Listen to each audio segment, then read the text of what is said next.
Chris Christie or Ben Carson or Ted Cruz or Carly Fiorina. And so in that way, we're fucking lucky, pal. Millions. Who was attacked Ted Cruz's father and claimed he was connected to the assassination. He said he saw a report in National Enquirer that had a picture of what clearly appeared to be Ted Cruz's dad standing next to fucking Harvey Oswald shortly before the Kennedy assassination. Nothing to see here. The rapist who attacked Mexicans as rapists, bringing drugs and crime. He said Mexico is sending. They were all living in poverty with no jobs. Go look at the rape statistics among the crime wave statistics. And the United States of America and tell you he was right. Is in a quote death spiral. I think he was talking about your fucking career, pal. The Republican nominated for president a man who lied about opposing the war in Iraq when there is a tape of him supporting it, a tape recorded on the first anniversary. Oh my God, on the Howard Stern show when Howard posed a question and he was like, yeah, I guess so. On to the next question. Yeah, that was his full-throated endorsement. Now, correct me if I'm wrong, Annmarie, but Donald Trump wasn't a senator at the time like Hillary Clinton, who actually cast a vote to give George Bush's war authority to conduct the war in Iraq. But, you know, Donald Trump didn't have a vote. I mean, yeah, he said on Neil Cavuto in 2003 he doesn't think it's a good idea and pointed out some of the reasons. Then he had a full article in what was it, Esquire or something in 2004. And, you know, I mean, he was just a businessman back then, but he actually put out his statements against it. He actually also in print in his book said, we need to keep an eye on this Osama bin Laden guy and possibly take him out. Excuse me, before 9/11, he said that in his book. Interesting. Go ahead, Keith, with your stupid fucking talk. This guy is ridiculous. History of 9/11. Lied about opposing the war in Iraq during a speech in which he insisted, I will never lie to you. Who lied about $6 million in charitable donations to veterans groups from his telethon. Who lied about donating his profits from The Apprentice, about charitable donations from The Celebrity Apprentice, from Trump the Game, and to St. Jude Cancer Center. Who lied about a plan to debate Bernie Sanders for charity. Who lied about why he would not release his taxes because he was being audited. How do you know that? You don't know that? You work at the CIA or you work at the fucking IRS, pal? Clinton released email. How do you know he's not being audited? You work at the IRS. Helping him to get out of college. You work at the White House? Sending his private jet to ferry stranded U.S. servicemen. Who lied about talking to the Attorney General of Florida, who declined to investigate Trump University after she had been given a campaign donation. Oh my God, that he was fined for. Who lied about meeting Russian President Putin. Who lied about offering. He didn't say. He never said he met him. He said he was in the stable with him for his hotel guests. Who lied about some people wanting a moment of silence for the murderer of 5 Dallas policemen. Who lied about seeing thousands of Muslims in New Jersey celebrating 9/11. Did he just say he lied about wanting to have a moment of silence? I think how do you lie about wanting a moment of silence? You didn't want a moment of silence, but yet you took one. So did he just say he lied about wanting a moment of silence? Let's hear it. Let's hear it again. Offering child care to his employees when it was child care for his hotel guests. Who lied about some people wanting a moment of silence for the murderer of 5 Dallas policemen. Who lied. Oh, wait. Some people. He lied about some people who wanted a moment of silence for 5 dead murdered policemen? How did he lie about that? Wait, Donald Trump lied when he said that people wanted a moment of silence for 5 dead policemen? No, maybe he's saying, he's trying to say that there was people that didn't want a moment. What did he just say right there? I don't know. He just said that. That doesn't make any sense. He lied about offering child care to his employees when it was child care for his hotel guests. What's wrong with child care for your hotel guests?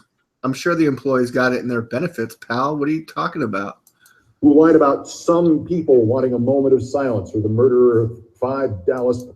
Oh, the murderer. He says He took. Donald Trump Okay. lies when he said that some people wanted a moment of silence for the murderer. I think some people probably did want a moment of silence for the murderer. How did he lie about that? What did he say? He said that there were people like that.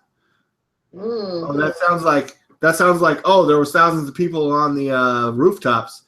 Dude, you're calling those lies compared to Hillary Clinton? This list that you're laying out of what you say are lies when I've already fucking discounted like over 80%? Policeman who lied about seeing thousands of Muslims in New Jersey. I was just saying that. Wasn't I just comparing it to that? Lied about not. Dude, I didn't tell you what he's gonna say because I know they're stupid they're fucking weak ass mainstream media reporting fucking bias and their opposition reporting. Like, this guy is just reading a couple pages of Hillary Clinton's opposition research. That's all he's fucking doing. He's bullet pointing every one of Hillary Clinton's supposed possible attack points. He's throwing everything against the wall and hoping something sticks. Hijackers sending their wives and girlfriends home to Saudi Arabia. Oh my God. Yeah, kill them. Who lied about thousands of Syrian refugees? Oh, he lied that there was girlfriends among the plane that George Bush sent back to Saudi Arabia. Why don't you go? Thank you, fucking Keith. The terrorist who secretly admitted to this crime. He lied about the Chicago police urging him to cancel. Wait, why? Well, what is this? Why is he doing what appears to be a news report on GQ? You said he's off the air. Like, Well, he was on MSNBC or where was he? First he was on ESPN, then he went to MSNBC, then he went back to ESPN. Oh yeah. And then he got like fired or something from MSNBC. So this is what he's doing now.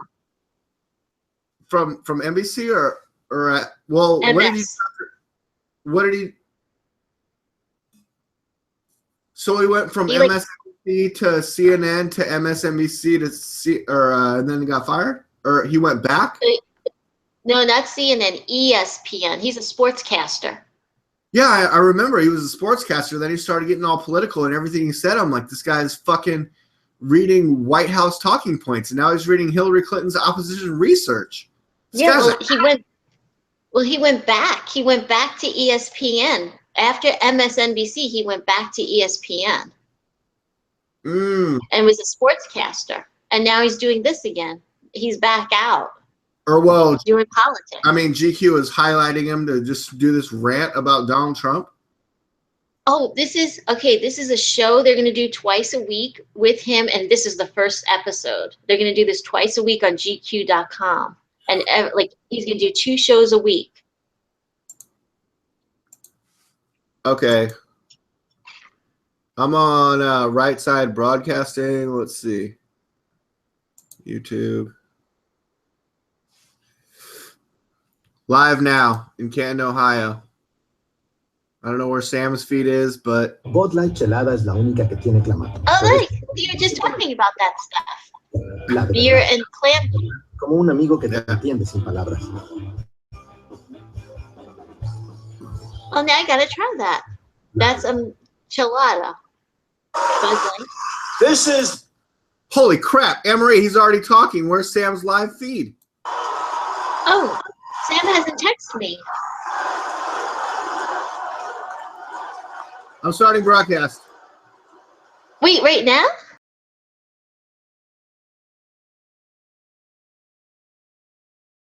Oh. As I was in Flint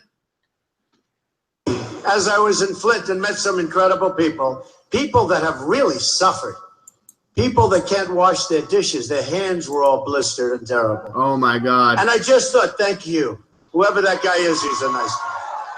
Whoever that is, I like that man. It used to be, think of this, is this true? It used to be cars were made in Flint and you couldn't drink the water in Mexico. Now, the cars are made in Mexico and you can't drink the water in Flint.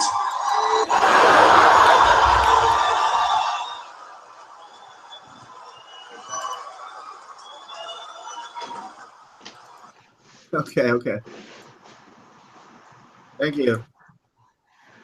Good afternoon, everyone. I am DLAKE for Prez reporting for themediaspeak.com. Check us out on YouTube. Just search The Media Speaks on YouTube. Best way to find us, best way to watch our videos, best way to get in touch with us.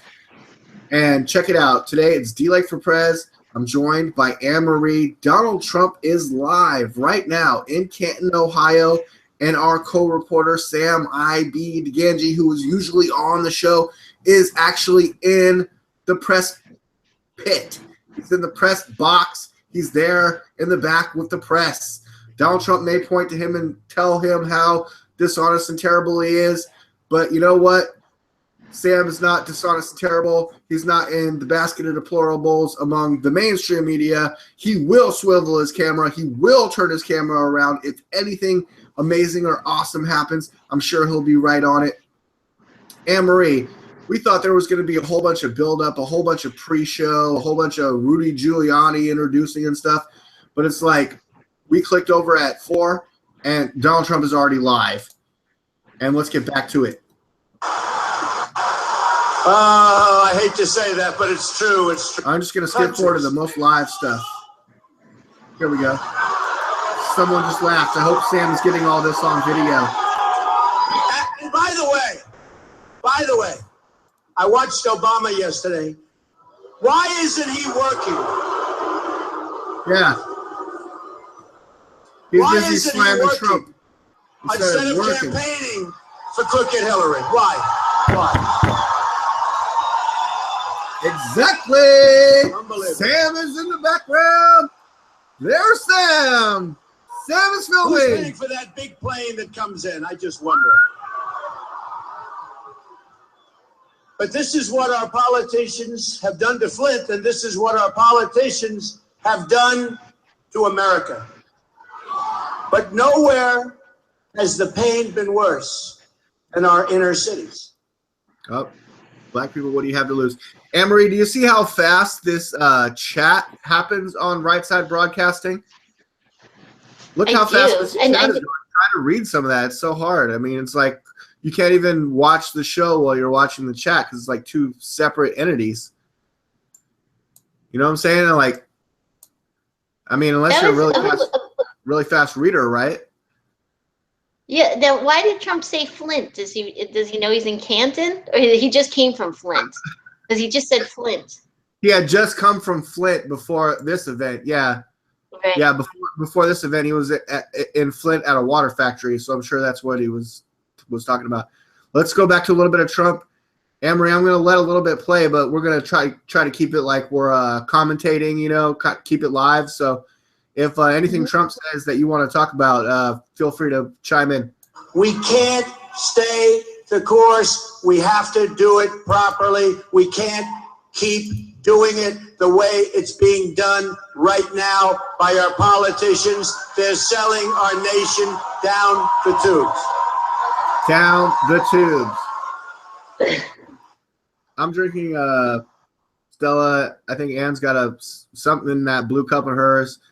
But we're having a good time, and we're watching Donald Trump's speech because our co-reporter, Sam I.B. DiGangi, is in the press box right now as Trump is talking.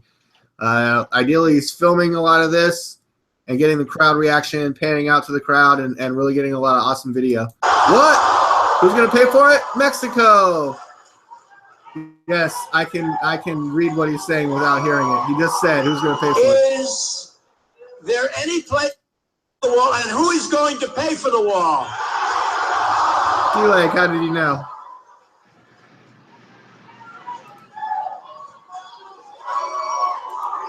Is there any... Is that part of a winning campaign, Annmarie, to say that we're going to build a gigantic wall along the southern border and Mexico is going to pay for it? Trust me.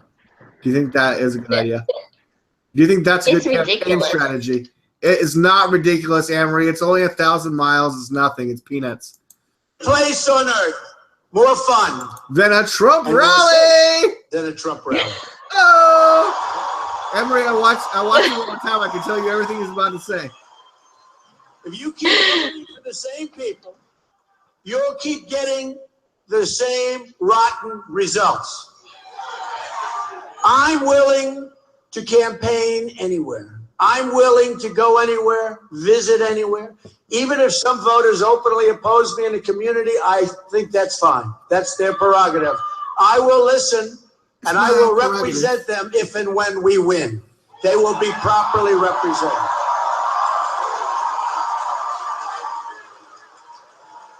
Hillary Clinton.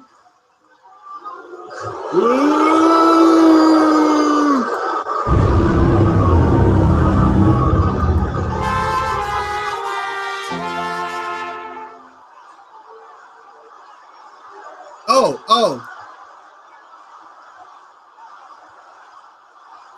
Annmarie, can we address the lock her up chanting? How do you feel about the lock her up chant? Ever since the Republican convention, basically every rally Donald Trump has been at, when he starts talking about Hillary Clinton, the crowd chants lock her up. How do you feel about it? Well, what exactly do they want to lock her up for? I mean, what exactly are they saying that about? Like, I know it's a chant now, but what is it that they want to, what was the crime she did? Email, risking national security, lying to the American public about Benghazi. Recently, just this past week, sort of lying to us or obfuscating the truth about her medical condition, which is supposedly ammonia, but she was receiving neurological tests right before she basically fainted and passed out or got all super wobbly and dizzy. That didn't look good on video, but we'll talk about that later. Let's get back to the Trump video for now. Annmarie, are we good with that? Well, I don't think it's a crime that you lock her up in jail for her health. I mean, you know, if she lies, those are lies, which is horrible. So are the people in the crowd that basically, and I can go back and probably added up to be 100% of all the rallies he's done since it broke out as a chant at the Republican convention, that lock her up has been repeated at like every rally. And I think I'm breaking the news on that. I mean, there's a lot of other people that are really aware of it. I don't think anyone has said what I'm saying right now. And how do you feel about the chant just being it's part of the campaign right now? You feel maybe that like you're like, what does she need to be locked up for? But I mean, if these baskets of deplorables feel that she should be locked up, I mean, how can we define like what do we think she should be locked up for? I mean, that's Congress's job, isn't it? Or the Department of Justice, isn't that their job? The FBI, isn't that their job? Well, I mean, in this country, I don't like Hillary. I don't like that she lied. No, I'm sorry. Look, no offense to the FBI. They did their job, and Director Comey came out and said that we recommend no charges. No prosecutor in his right mind would recommend that, to paraphrase what he said. I mean, just days after holiday weekend, just days after Bill Clinton was meeting with Attorney General Lynch on our plane where they talked about golf and grandkids, Annmarie? Yes, I remember that. I wonder if Trump is going to get to golf and grandkids. Let's find out. Lock her up. Lock her up. What does it mean? No, let's just beat her at the ballot box. You're so tough. You're so tough. Let's just vote. Just vote. We'll worry about locking her up later. Just let me get into office and then we'll talk about it later. But honestly, you don't realize how important you are on November 8th. You better get out and vote. You better get out. He needs it. Hillary Clinton. Yeah, I could have written a speech, Annmarie. Who aren't supporting her, deplorable and irredeemable. Irredeemable. Ooh. I call people who aren't supporting me American citizens who are entitled to the same respect as anyone else, and I will not stop campaigning for every last American vote in every last American city right up until November 8th. Now, meanwhile, this speech is very high energy, bombastic. Obviously, thousands of people in attendance, including Sam, DiGangi, our co-reporter, who got a press pass to be there today, Annmarie. I'm sure he's filming some of this right now, gauging the crowd reaction. We haven't seen any protests or anything too crazy, but this is definitely a lively speech. I hope he's getting all this on video, right? I'm proud of him. I'm sure he's there getting all the footage he can get and interviews. I can't wait to see what the footage he gets. Awesome. I was going somewhere else with that, but that's I don't remember what it was now. I don't know. The best message is that we're gonna let's just jump into real time to this country, bringing the total. Okay, I jumped forward, so I don't know what people are doing, but let's keep going. This was hard to watch this morning. I saw it this morning. I said I have to mention it. Bringing the total to 110,000 refugees. Now, right there, he just said, I just saw it this morning, but I thought it was really important. I'm going to tell a massive crowd. In a lot of ways, Trump is kind of like a reporter. I mean, seriously, go back and watch all his interviews. Go back and watch all his speeches. Like, he's always on, like, the most topical current news events of the day.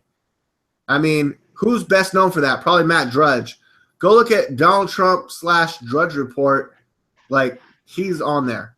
Just like all the media is, and they all know it. In just a single year. That's why they're trying to shut him down with Pepe the Frog. They come from, folks. We have no idea. This could be the great Trojan horse. And I don't want to be known in 200 years for having created the Trojan horse with a different name. We don't know where these people come from. We don't know if they have love or hate. Too bad is the day Trump gets elected is the day they try to wreck the economy to blame it on him. Their heart, and there's no way to tell. We'll build safe zones. We'll build safe zones.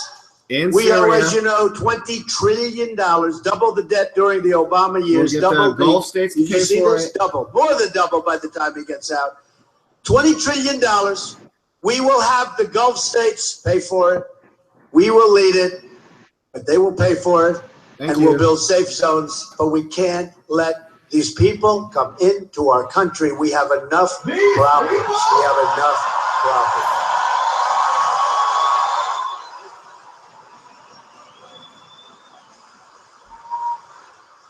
And I have to tell you, Hillary Clinton wants a 550% increase over and above what President Annmarie, Donald Trump called Syrian refugees that want to migrate to America these people. Is that racist?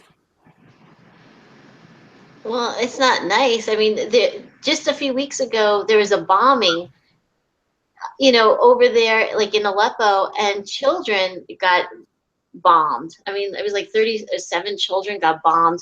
I mean, by their own leader. Aleppo? So, I mean, these people need to escape there. Yeah, and these people need to escape there and need help.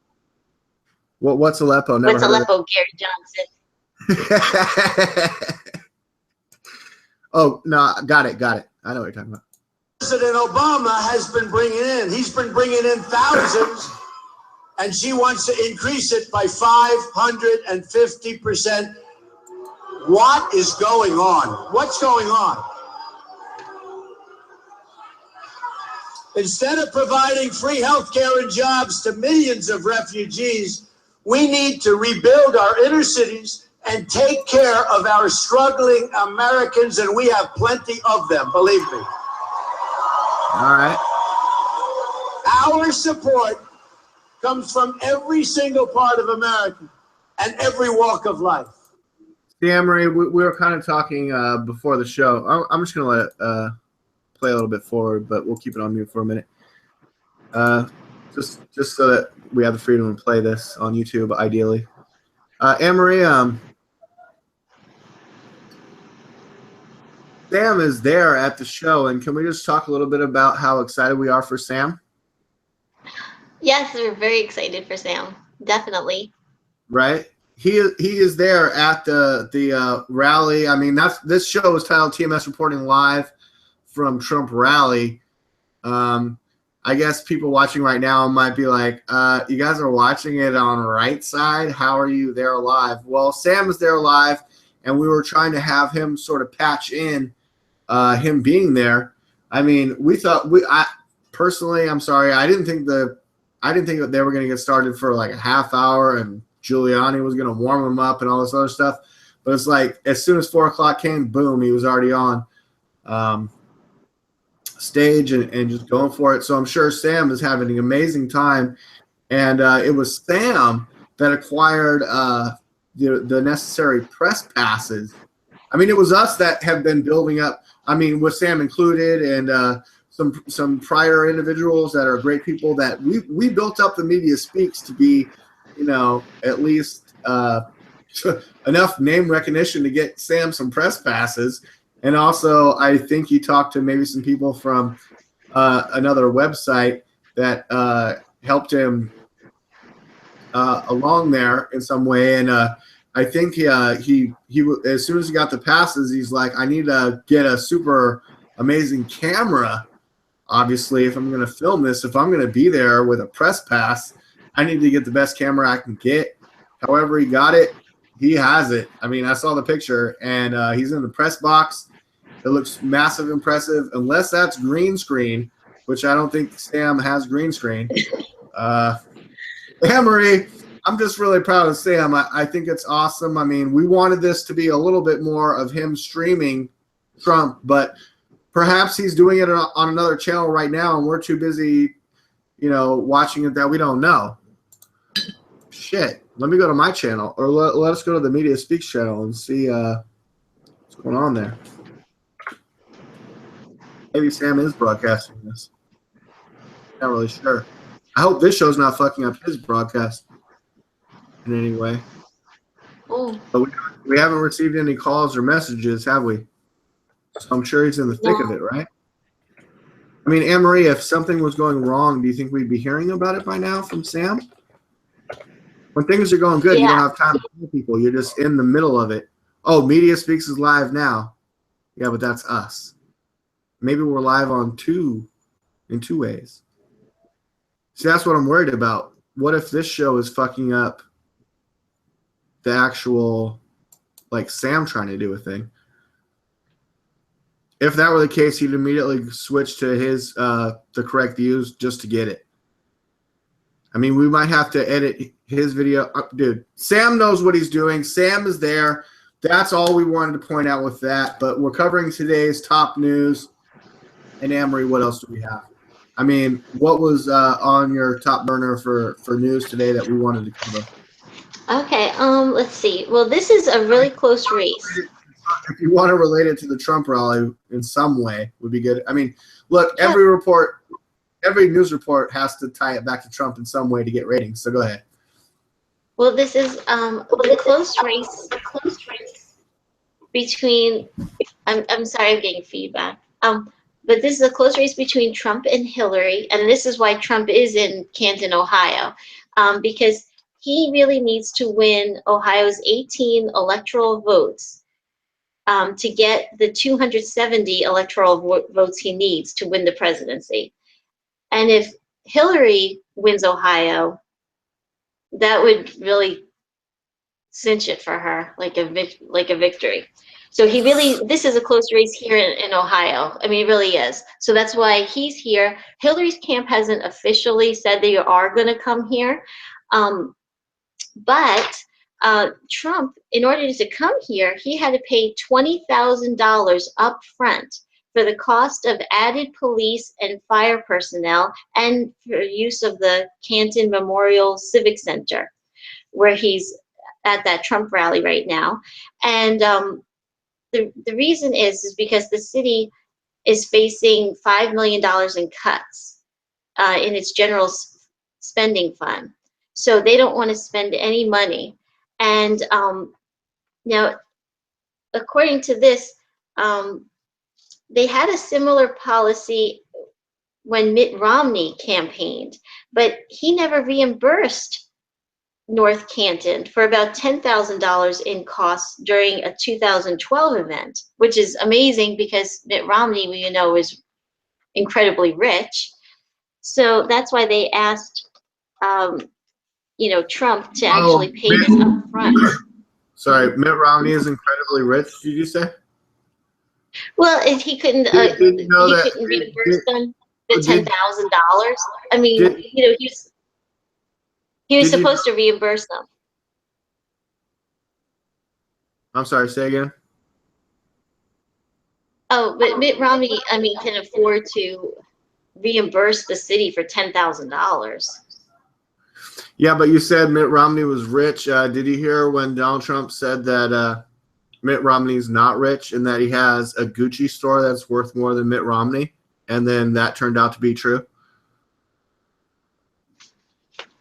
Oh, well, I mean, I don't Donald think Trump has one store, a Gucci store, that's actually worth more than Mitt Romney, but that's cool. He's rich. I mean, he's richer than probably me or you or Sam or I don't know. That doesn't appeal to me at all. That turns me off. And I remember when Mitt Romney, a billionaire running for president doesn't appeal to you in any way? no, because they make their money. To rob the American public, right? Well, they make their money, these billionaires, on the backs of hardworking people. Poor people. A billionaire. But DLAKE, poor people in this country work harder. They work so hard. They don't just sit at home and collect paychecks, like unemployment checks. Chinese. Well, I think poor people work really hard in this country. Just they struggle to survive. And we talked about Walmart and minimum wage isn't a living wage. You have to work 2 or 3 jobs just to make it. I'm sorry. I wasn't denying that people work hard in this country. I totally agree with that. Well, that's why when Mitt Romney ran, and do you remember when he said to Rick Perry on the stage and at the debate, he said, "Do you want to bet $10,000?" That completely, I was already turned off Mitt Romney, but that rich people saying how rich they are, I remember doesn't appeal to me. I remember all the surrounding stuff that was like, you can't make a $10,000 bet on stage, and everyone made it like Romney was so aloof. And yesterday Barack Obama, with his comments about Donald Trump, was just trying to make him sound like he was the rich elite that didn't care about the little people. And he was the guy living in his ivory tower and never coming down. And he's like, he's got crooked toenails and back hair, and just like, this guy, he could never be president. He's a racist son of a bitch. And well, that's how a lot of rich people are. They make their money, they make profits by paying people low wages, and that's how they make a profit. That didn't get paid. Well, I mean, you know what? If you did a shitty job and like you didn't get paid like what you thought you were, I mean, yeah, you wrote me an estimate, but fucking sue me. Well, we're worth more than we're paid in this country, the everyday Joe. There's only so many billionaires to go around. We're all not billionaires. They're making money off of us. They're going to have money for generations. I mean, they have rich parents, and they're rich, and they're going to be rich tomorrow. It doesn't appeal to me at all for Trump to say he's richer than Mitt Romney. It doesn't appeal to me at all. But when you're rich for a reason, when you bring things like the awesome new building that he just built on Pennsylvania Avenue in the old post office that is 2 years ahead of schedule and on budget or under, I mean, just saying that your new project is ahead of schedule and under budget, I mean, how many times do we hear that in the presidential race? And like, I'm gonna turn the sound back on, and if he's saying just that, then that just shows you how amazing. This guy's stuff, we're not going to move. Now they move, frankly, from Ohio or from Michigan to another. Oh, he's talking about he's talking about jobs and businesses moving to other places. I can only do so much for you, Ohio and Michigan. Okay? But most likely they're going to say, because by the time they build a new plant, okay. But they're not going to leave this country. Now, without consequences. Notice how fast again that the text moves. And again, we hope Sam is capturing all this stuff because we skipped over a bunch of stuff, but that's cool. A small chance they will, in which case that's okay too, because we're going to make a fortune. Okay, so either way we win. Either way we win. Either way we win, Annmarie. I mean, and how are we going to make a fortune? This to politicians, because I've been watching them devise all sorts of plans for years. They want to give interest-free loans. These people don't need money. We want to give you interest. How about when they give an interest-free loan and then they have bad language in the contract and the company leaves anyway? So now they get zero money, 0%. And the company leaves anyway because we have stupid people representing us. Stupid people. So here's the story, folks. Number one, they're not going to leave. And if they do, we're going to be just fine. Don't worry about it, okay? America's trade deficit. he didn't say That's half like the people. BS. Stupid. First of all, if he wants Canton, Ohio to be rich and make a lot of money, or Flint, Michigan, they closed a ton of factories. So then why don't you close your factory in China, you yourself, Donald Trump, and your daughter, and bring those factories here. Those aren't If his he wanted factories. to- He's outsourcing. He's outsourcing. It's He cheaper could bring those jobs here. He could He's open a factory outsourcing. here. He's He outsourcing. could, well, then why do that? You're saying you want to help give people jobs. Give people jobs here. Open the factory here. Give people jobs here. He says he wants to do it in America, but only he can make that He happen. could do it now. He's a private business. It's a private business. They make trade deals. It's not the government doing it and forcing him to go to China. He could go to Mexico tomorrow. That air-conditioned facility that he's mentioning. We're still going to have deals with China, and he might still have those deals there. We just want it to be fair. I mean, We don't have the deals with China. He does. These are corporations. Corporations are in charge of that. Corporations are making these trade deals. He made that deal with China. Tomorrow, if he wanted to, he could close it and go to Mexico. Listen, that air-conditioned factory was making a profit here in America. They made a profit with American workers. The reason why they went to Mexico, because they could make more of a profit. And that's what he's doing. If he wanted to do that right now, he could bring, instead of having a trade deal with China, he could bring those jobs here. I don't understand how you could argue with that. He's saying, I want to bring jobs here. Well, then those people who are making scarves, there's people here who can make scarves. They can make them here. He wants the scarves made here. He wants that to be the case. He wants the iPhone And to be he would do it. He said, I want the iPhone. Oh, then why isn't he doing it, D-Lake? Why isn't he doing it? How does he force Steve Jobs and companies to do what he says? How does he do that? He puts on consequences like a 35% tax. He's probably going to say that just right now. Countries cost the state of Ohio more than 100,000 jobs last year. State of Ohio. Imagine how many jobs and more. I'm going to skip to the most recent. I'm going to get rid of massive amounts of unnecessary regulations on business. And does that sound You good? were just saying that. You were just saying that we should stop the corporations from leaving America and going to other countries. That's what corporations are doing. They rule. If you want no government restrictions, then the corporations are going to do what they want. That's what they're doing. The corporations are doing trade deals. You want no regulations? Then there's no regulations of the corporations. The corporations will send their jobs to another country, and we have to import these goods and buy them here. You're reading it all wrong. What are you talking about? I'm saying you're reading it all wrong. I'm going to repeal and replace Obamacare. I'm going to appoint justices of the Supreme Court who will follow the Constitution. Okay, how do you feel about that? Oh my God. Those are two humongous issues. We can have a show on each issue, on healthcare and on the Supreme Court justices. Are you prepared to give me the Hillary Clinton's counter argument on each one of these issues, or what? I mean, how do you think? How dare you?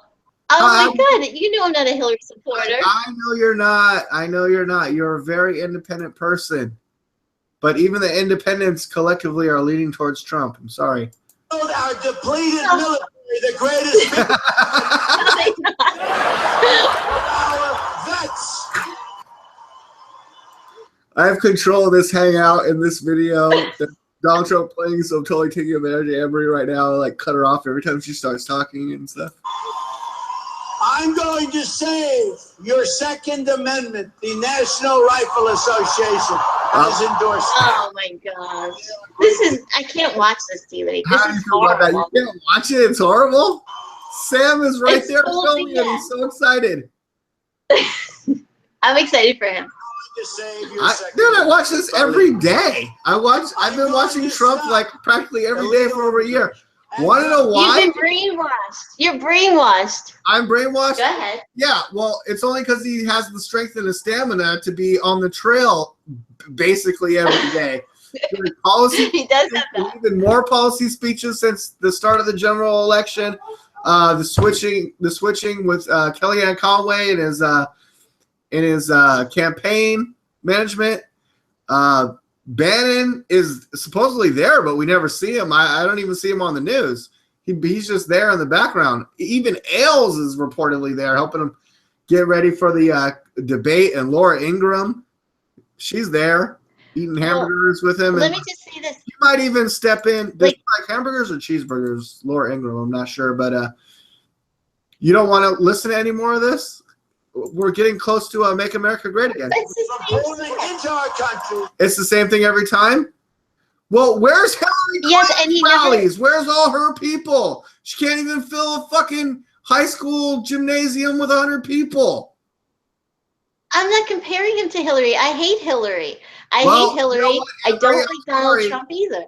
Annmarie, sorry. With less than 60 days to the general election on November 8th, I'm sorry that it's these two people. And, I mean, you can make a third choice or an alternative choice to the pick between the two of them, but the choice You is... should be sorry. It's people The like you choice that is are coming making up Trump rapidly. up. I should be sorry. I should be sorry. I'm just reporting. You're making him I'm just reporting the popular. news. You're I am making him. just reporting. Look, I am just a reporter, okay? I just report the news. Yes, sometimes I'm a little biased, but every time that I am, I tell you that I'm being biased. So that is honesty in journalism, and like, even if we disagree, that just makes for a better communication and show and stuff. Look, Annmarie, you and we're good friends, and we talk on the internet, and we do these shows, but we're not going to agree 100% on everything, are we? Yes, and if I don't like something Trump says, if I attack Trump, that doesn't. You like the I plastic. don't like Hillary. It doesn't mean. Oh. Okay, I just exposed a personal thing. My bad. Don't do that to me. No, plastic silverware is fine. Everyone loves it. What were you going to say? I'm You're in sorry I trouble. did that. I apologize. You're in I'm trouble. sorry. It's getting later in the show. I'm just getting a little loose. Attack Trump. It doesn't mean I'm pro Hillary. I mean, I know. I said that. Doesn't mean that you are. But I'm just saying, as much as you argue about Trump, I mean, is your counter defense something that she says is better? No. Want to know why? Because her ideas are no better. He has the better ideas. I think he's going to win. Again, if my Trump bias. says something, I wish he'd be more specific. What's the alternative? What's the alternative about health care? And yes, He never says what his other plan is. He's just saying no to Obamacare. I mean, what's his alternative? That's what I want to know. Repeal it and replace it. But to be more specific, to be more specific, I've heard of eliminating the state lines, which creates competition. If our healthcare was more like McDonald's, everyone would be getting better healthcare. I can tell you that. That's an awful analogy. It's not though. It's the basis of competition. Let's say it was Coca-Cola or something good that you liked, like a big thing that's national, that's everywhere, that's in every state. Because right now the healthcare is state by state. I'm saying the competition that would be created by a medical business that can move state to state. And then you have two major, let's say it's Kaiser Permanente, and what's the major hospital where you live? I just moved here. I don't know what it is. What was it where you lived before? What was the big place? I think it was at Mylon. Remember we talked about the EpiPen, that Mylon? That girl is the CEO. Like Mylon Hospital? Mylon General? Yeah. Mm-hmm. So let's just say, I'm not sure. Let's just say hypothetically, though, it was Mylon versus Kaiser, and they could go to every state. They didn't have to be. What was that mayonnaise we were looking at? Best Foods and the other one? Hellman's. And Hellman's. It's the same mayonnaise, but it's called two different things in two different states. So I mean, like, why can't?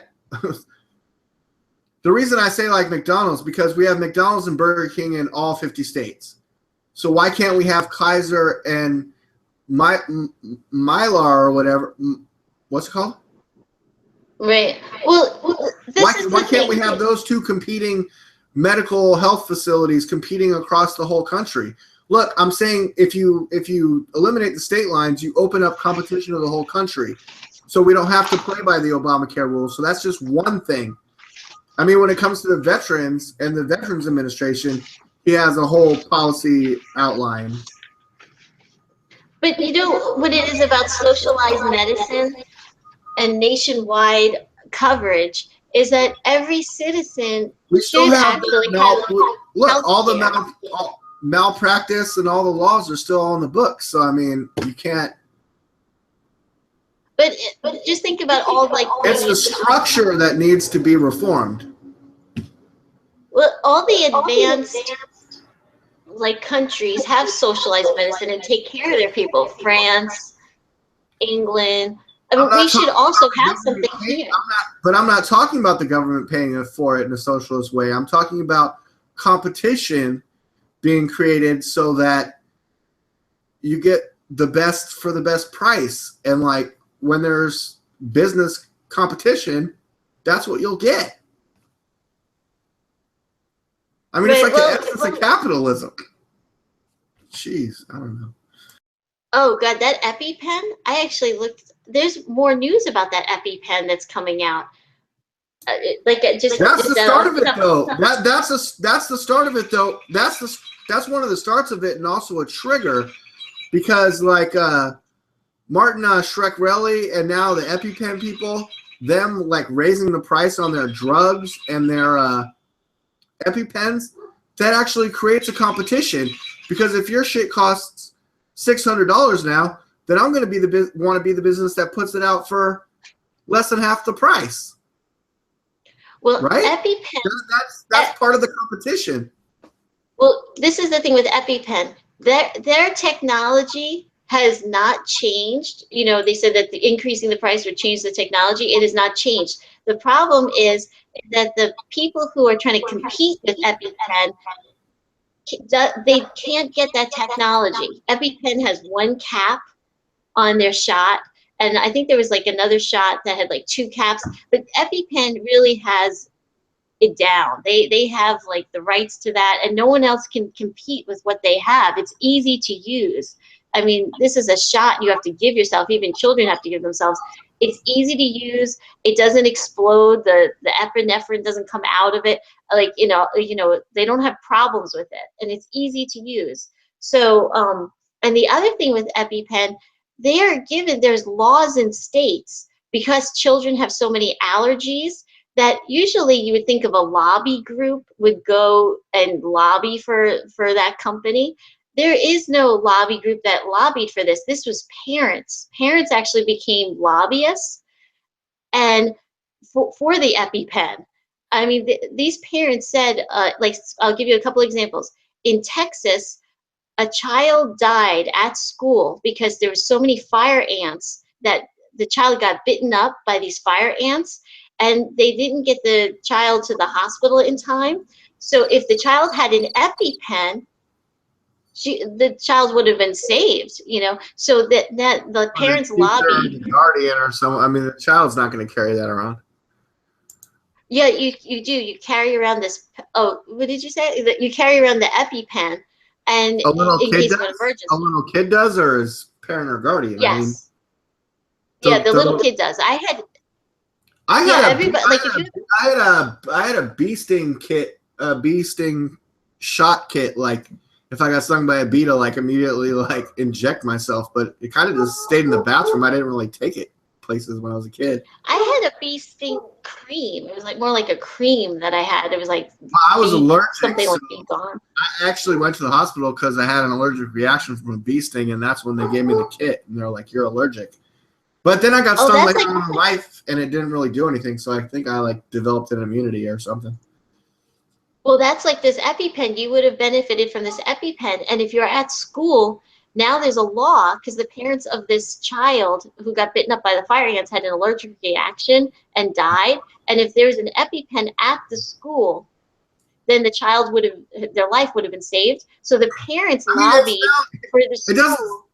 Annmarie, my point is, it doesn't sound like something that the little kid on the playground has in his pocket. It sounds like something that's more like a break in case of glass. Behind glass it says break in case of emergency. It's just like there, but it's not like every kid has one. Do you think every kid has one in his pocket? Well, this is what they do. Yes, like a lot of kids carry them around, like if they have a peanut allergy or they're having an allergic reaction to something. I mean, if you know your kid has an allergy, usually they have like an EpiPen with them. They carry them. It's not every kid. It's just those sort of diagnosed with allergies. Right. I mean, I remember in high school there was a couple kids that had the inhalers for their asthma. I mean, I was right next to an asthma attack, so I mean. In that way, yeah, it's like the size of that. It's like, yeah, it's like the size of that. And like I said, I mean, you know, I used to carry it in my purse, like a little purse. It's not like gigantic or anything. It's like a small thing, and it has a cap on it.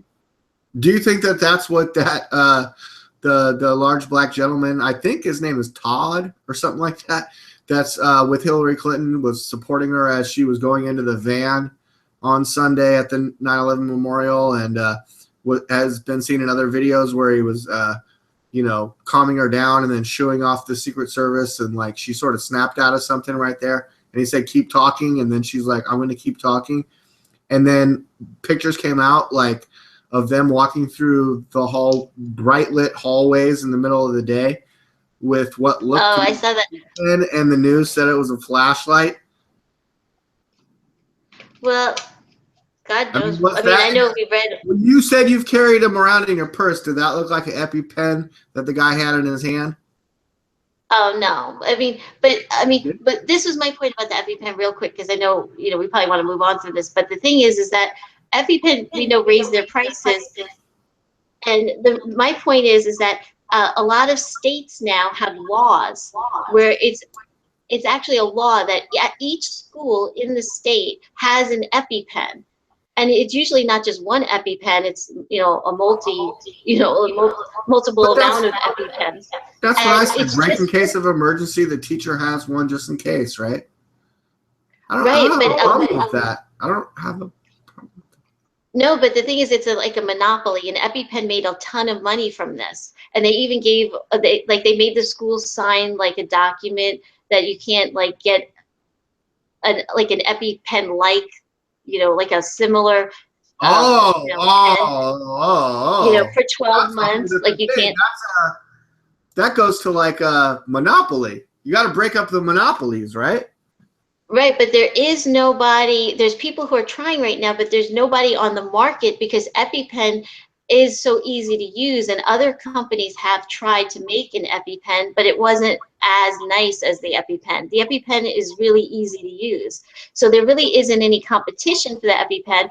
And now there's laws. There's laws in each state that all these schools, just think of how many schools there are in each state, has to have a few EpiPens. So like they make a ton of money, EpiPen. They constantly are making money. That's what I'm saying.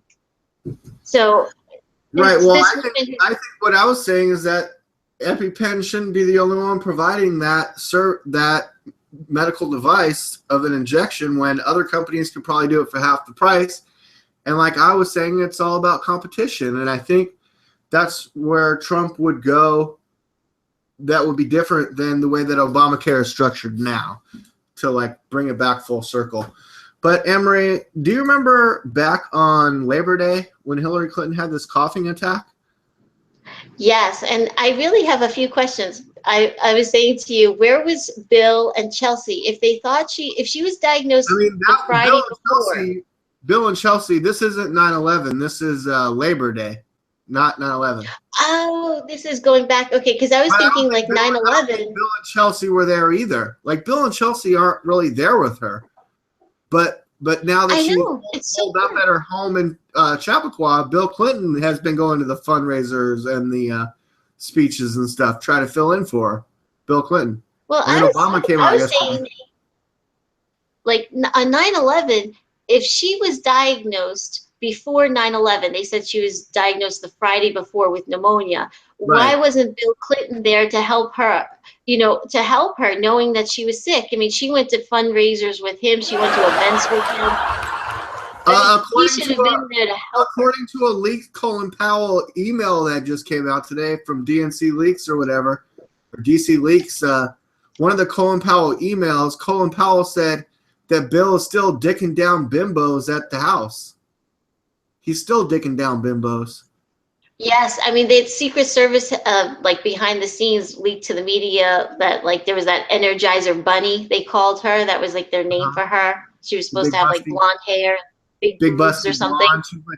She's like a neighbor on the street, and like, I mean, before like early on in the campaign, it was like the story came out. I think even before Hillary ran, or right around the beginning. Mm-hmm.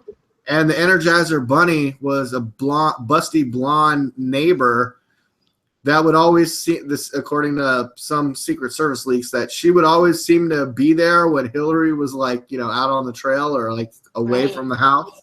And she would come over with like fresh made pies.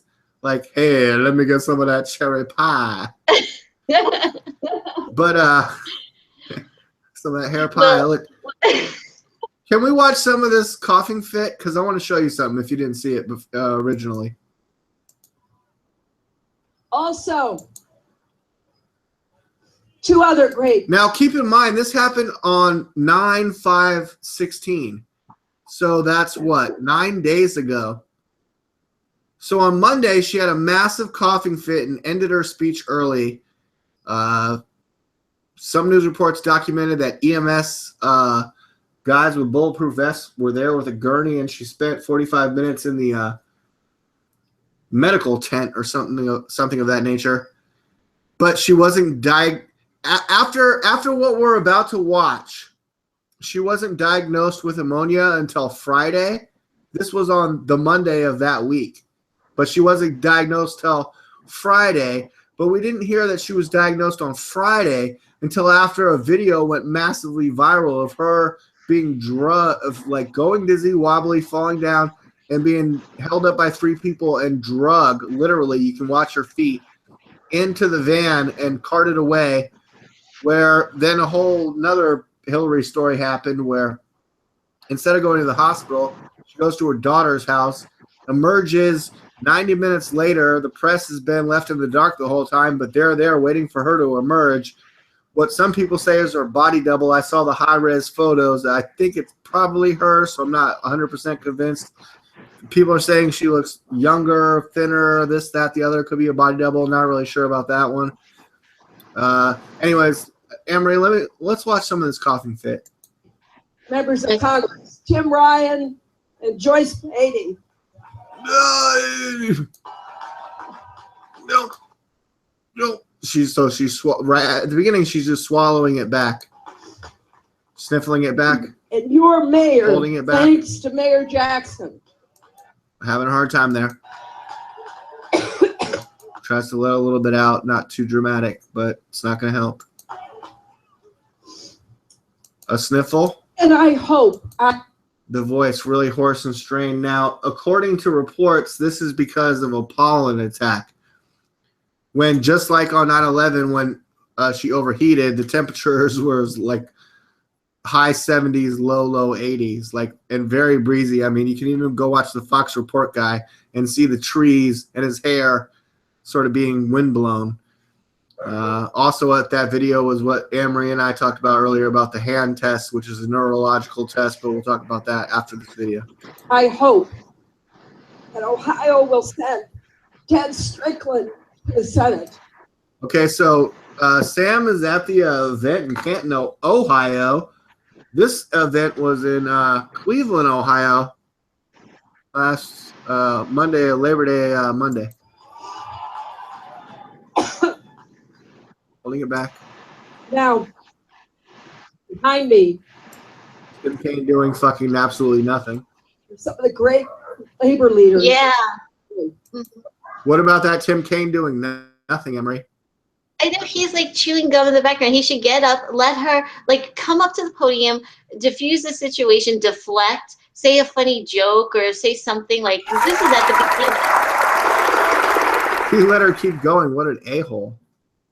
I know he just sat there and he really could have done something. Get up. I mean, this is the beginning of her speech. Let her compose herself, spit phlegm out or her cough drop or whatever the heck it was, and let her. Oh, Weingarten. I was building up to that. Oh, sorry. Lee Saunders. Rich Trumka. Here it comes. I'm proud to be on the same stage with them because they're always fighting for working families. Now, once I get over my allergic. Did you see when that video that was came out on Sunday? And I don't want to show it. I mean, Annmarie, we actually showed it live on our broadcast last Sunday, right? Like live as it was happening. We're like, let's go to the video, right? Or fainting, yes. Yeah, but later on that day, and someone commented, fainting is a weird term or something. What did they say? That was stupid. Whoever commented that. Oh, yeah. I think they didn't believe she fainted. Yeah, I don't want to call her. I think they're anti-Hillary. I think they were on our side, and they were just trying to say that because we say she fainted, that wasn't like we didn't go far enough to say that she totally had like a epileptic seizure or something.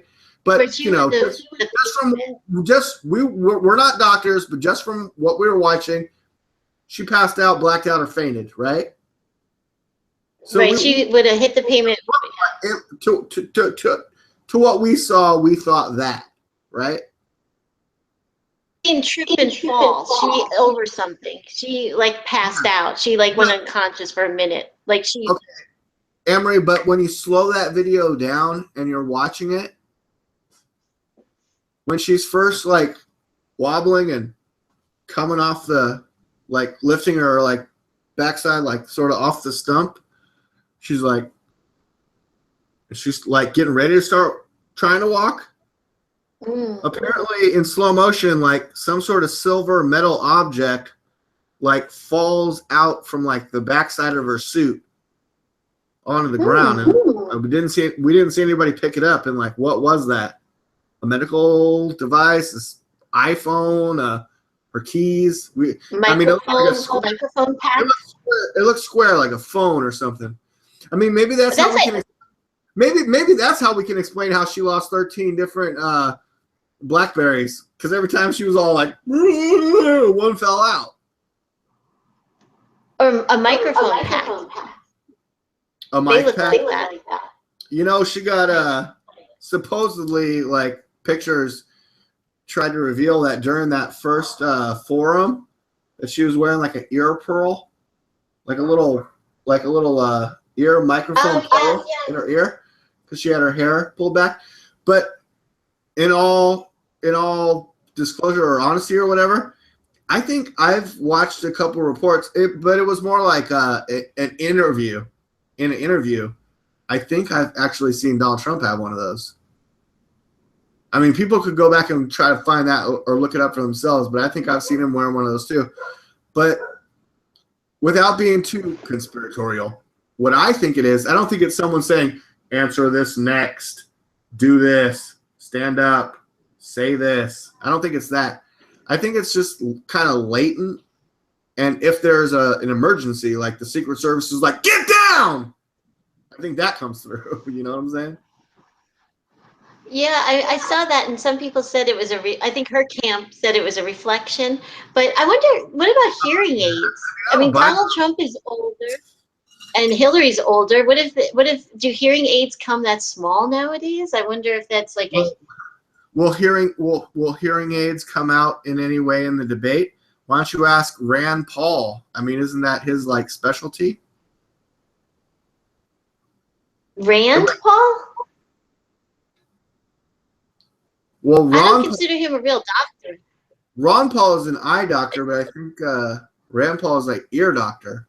Isn't that right? Or am I wrong? Oh, one of them, didn't seem like a real doctor to me. It was either the father or the son. It was like, when they said what they were, it was like, oh, that doesn't sound like a real doctor. Ron Paul is a real doctor. He's delivered over 300 babies. Well, maybe it's his son. What does his son do? Somebody, I didn't think, whoever says that they're a doctor. Was it? That's the only thing I'm confused because I can't remember if I thought he was an ear doctor, but he could be an eye doctor. He's a physician. Wait. Rand Paul? Yeah, he's an eye doctor. He's an ophthalmologist.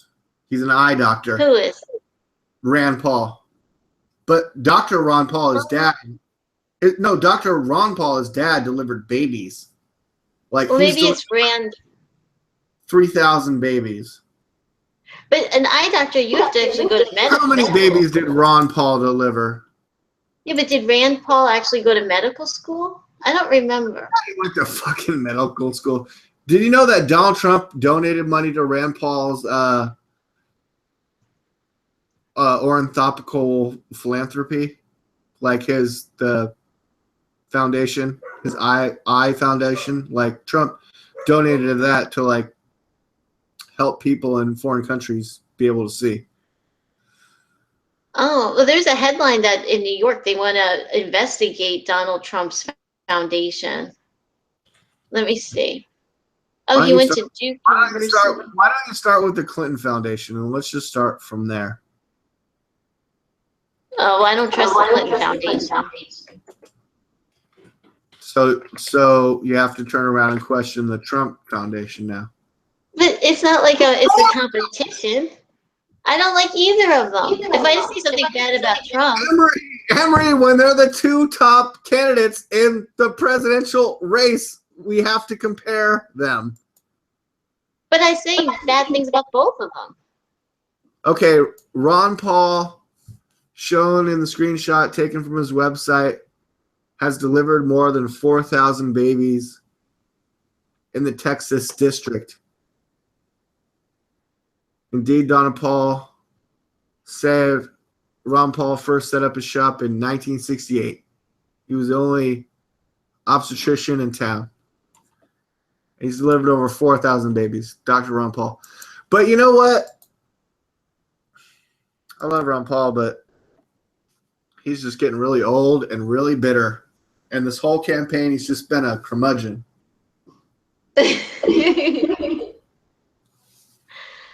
Rand Paul endorsed Donald Trump. He also endorsed Mitt Romney, which is a piece of crap back in the days when Romney stole the whole election from Ron Paul. But anyways, this year I support Trump. But I've been supporting Trump since like 20 years ago. And now he's finally running, and I knew all along that he would win. Or that he's going to win. He hasn't won yet.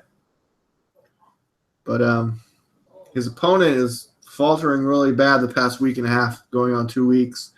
And I think she's in serious meltdown, and it's just going to get worse. People search Hillary Clinton green goblets or green objects. That's going to bring up a lot of hits there. Hillary's health and Hillary dying and Hillary this and that. About her health is trending on most social media and Google. And Annmarie, did you see the stupid local news reporter that said, "And now more on Hillary Clinton's death." Ooh. But No, I didn't see that. But he meant to say health. Supposedly he meant to say health. Oh. He said it on the night on Sunday night, the same day that she had the falling down. Yeah. Wow, that's weird. That is really weird because that like death is completely obviously the opposite, and it doesn't sound any way. Doesn't sound like health at all. Look, we heard her on the phone on Monday with Anderson Cooper, but we haven't seen her since she emerged from her daughter's apartment 90 minutes after the falling down thing. And she's, I'm feeling great. Beautiful day in New York, 9/11. Remember, she's all, remember 9/11? It's like, we're going to have to see in the next couple of weeks when she comes out. She has to come out. There's only 50-something more days of, like, till the election.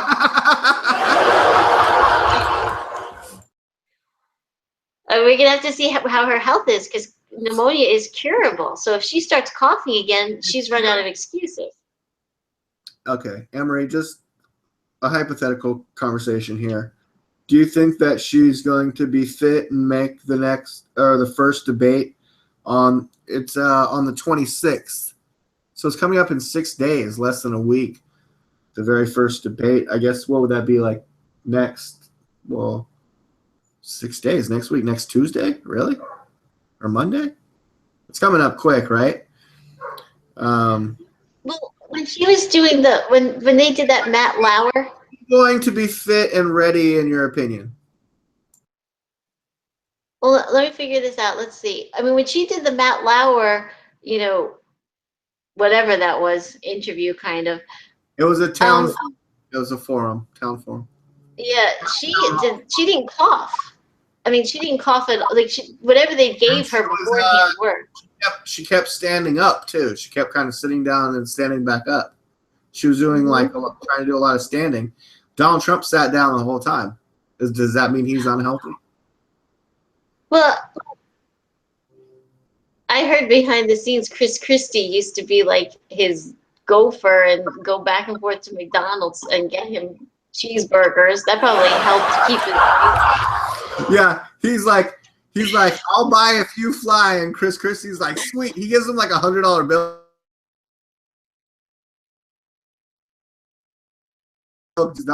And Chris Christie comes back with like a quarter pounder, a Big Mac, extra fries, extra large fries, and extra large Diet Coke because he thinks that'll make it all go away. Yeah, and they also said, and his casinos, I think, got tax breaks, in New Jersey. They said too under Chris Christie. But here's a kiss. Well, it was in New Jersey, Atlantic City, where he had the bankruptcies that they keep bringing up in the debates.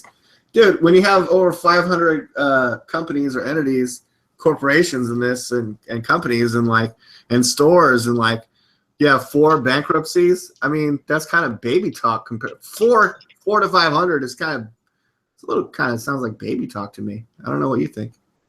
Well, he had some debts, some taxes, I think, that he had to pay. And Donald Trump never personally went bankrupt. It was the companies in name only that went bankrupt. You know what I mean? Well, it's a technicality. I mean, it's his businesses. I mean, listen, he's, it's hard to debate you on Trump because you're so pro-Trump. It's like sometimes I think you don't want to hear some of these things, I hear where you're coming from, and I've heard a lot of the negative commentary, and I've heard some of the backlash and some of the never Trump, and I've read all the articles, and I've read a lot of the counterpoints and some of the things that people think are big, massive points. And I'm like, dude, for president of the United States, that's not really changing my mind or opinion in any way. So again, I told you, if I'm being biased, I totally say it, and Annmarie's calling me out on it, but I told you that that's the way it was going to be. Well, I respect your opinion, Oh, thank you. But I think that sometimes, oh, thank you. But I think sometimes you're forgiving of Trump, and sometimes I've already stated I'm not his lawyer. I'm not his lawyer. Look, if he fucking says something like, look, oh, here you go. Here's a concession. When he first made the very first announcement about banning all Muslims, I said that is not the way to say that. Like, there's a better way to say that. And he's since come around and say, you know, I'm kind of talking about, you know, like people from countries that sponsor terrorism and have a lot of, you know, radical Islamic people, and that like you're not coming here unless you're fully vetted, or in some instances you have no chance of coming here. But what we'll do for you is build a safe zone where you live, because you'd rather stay there anyways. And I was saying safe zones before Donald Trump. So, or before it was injected into his campaign. I mean, maybe he said it before and I picked up on that, but he's basically been running for president for the past 20 years or 30 years. Well, it's kind of like when you're dating somebody. Like if you date somebody and there's like red flags, but you really think they're hot, you kind of ignore like these red flags. Like there's a red flag. I'm like I'm blind dating, or what'd you say? I'm blind to any faults of Donald Trump because I'm totally enamored with him. Is that what you're trying to tell me? More like a bromance, like a bromance. It's a bromance, like Trump and Vladimir Putin. Is that a bromance? But I think you're like. He says they've never met, but he's totally enamored with him. And is that a problem? Is that going to be a problem at the first debates? He's like, Putin is way better than Obama. And like 80% of Republicans agree with him. They're like, yeah, he kind of is. I mean, he's got this control of his country. But then they're like, oh, they're doing horribly economically and stuff. Yeah, because they're not part of the New World Order, you idiot. But in Russia, it's very difficult to disagree or say you don't like Putin because you can be you'll die. killed. Yeah, you'll die. You'll be killed. No, it's so funny. Like, I went into work short for just a little while earlier today because we were hoping we had the whole Sam thing going. And I hope this broadcast isn't fucking up what his plans were, but I'm sure he's got something good going on. But no, my friend was telling me about these specials he's been watching about. It was like Pablo Escobar, and then Saddam Hussein, and then he's talking about Suge Knight. All these like gangsters that like intimidate the populations with like fear tactics and anxiety and fear, because I mean their tactic is to just kill people. I mean, like Pablo Escobar, like a drug cartel gangster, like he blew up the like Mexican equivalent of like the Supreme Court and the like their secret FBI, Secret Service or whatever. Like he just blew those buildings up, and like Saddam Hussein, just like when he invaded Kuwait, just like killed motherfuckers. And like just to show people, like, dude, if you cross me, this is what's gonna happen. Oh yeah, Saddam Hussein, he got rid of, like, he had genocide. He like got rid of. There's like the Sunnis and the Shiites, and he totally tried to get rid of like a whole race of people. Well, supposedly in the next couple of days, there's going to be like super breaking, like WikiLeaks level revelations about Hillary Clinton's dealings as Secretary of State in Libya, and Gaddafi being killed, and how she like something to the nature of like how she made like $1 billion or got $1 billion loan that she never paid back. And the way that you don't pay it back is the same way as Saddam Hussein, is you make up a bunch of lies, kill a bunch of motherfuckers so that no one gets the wrong idea that they're going to fuck with you. And I think when those revelations come out, she's going to be totally screwed. Her campaign is already in meltdown. Every day there's more email revelations, and like, dude, she's sick for 4 days, and Trump just does like amazing speeches one after the another, and all he says is, "I hope she gets well." I mean, geez, give me a break. He's winning. He's dominating. I just don't know about the general. Maybe that sounds like you know, bromancing Donald Trump, but I mean, I'm just reporting and looking at the facts, in my opinion. A little biased, but okay. Go ahead. Well, I just don't know how much the general public, you know, cares anymore about, you know, certain things. I mean, I do think that Donald Trump has tapped into this culture in our country, which is like people who are angry, who are working hard, who are tired of working at these low wage jobs, and think that when he keeps promising, I'm going to bring jobs to you, I'm going to bring jobs to you, that's, you know, and he's bringing in this, you know, talking about, you know, bringing everything back to America. We're going to focus on Americans and give them jobs and this, that. He skips the specifics. So I really don't know what his plan is, because that's an important thing. But that's why I think Trump is popular. He's tapped into that. So I don't know about, you know, piling something else on top of Hillary Clinton's, you know, like all her faults. There's lots of scandals the Clintons have. I mean, for me, I'm almost numb to the Clinton scandals. I don't like her. I'm not going to like her more.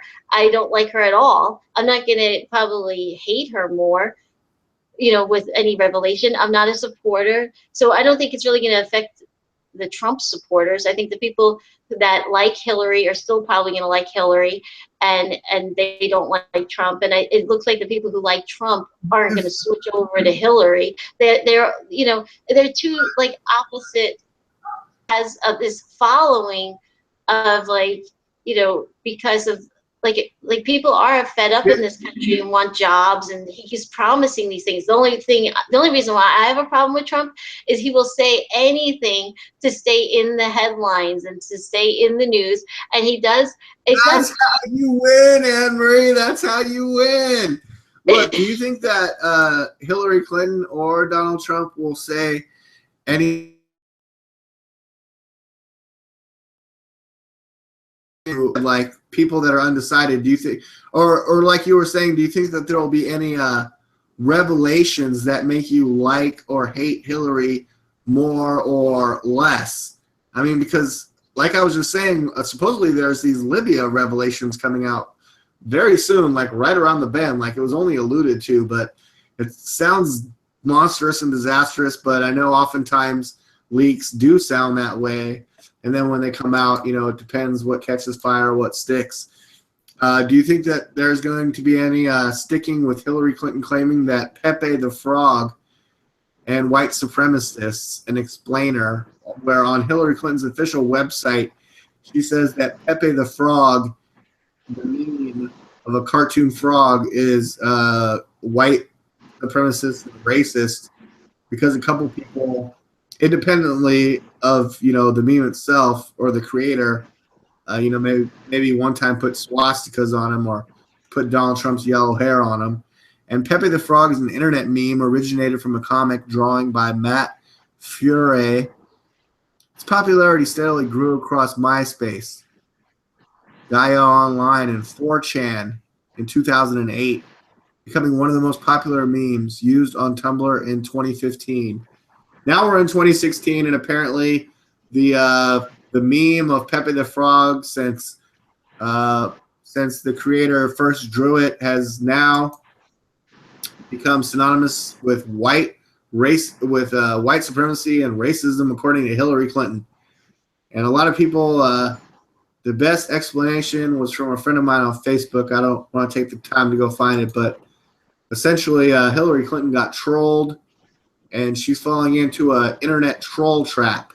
Because when you misdefine something on the internet, then the 4chan people and the internet people and the basket of deplorables that you hate are going to come back with a vengeance and strike you down. How dare you talk shit about Pepe the fucking Frog? I don't know, Annmarie, how do you feel about it? You saw the link I posted, the deplorables? Yes, I read that. And Donald Jr. retweeted it at the deplorables, and Okay.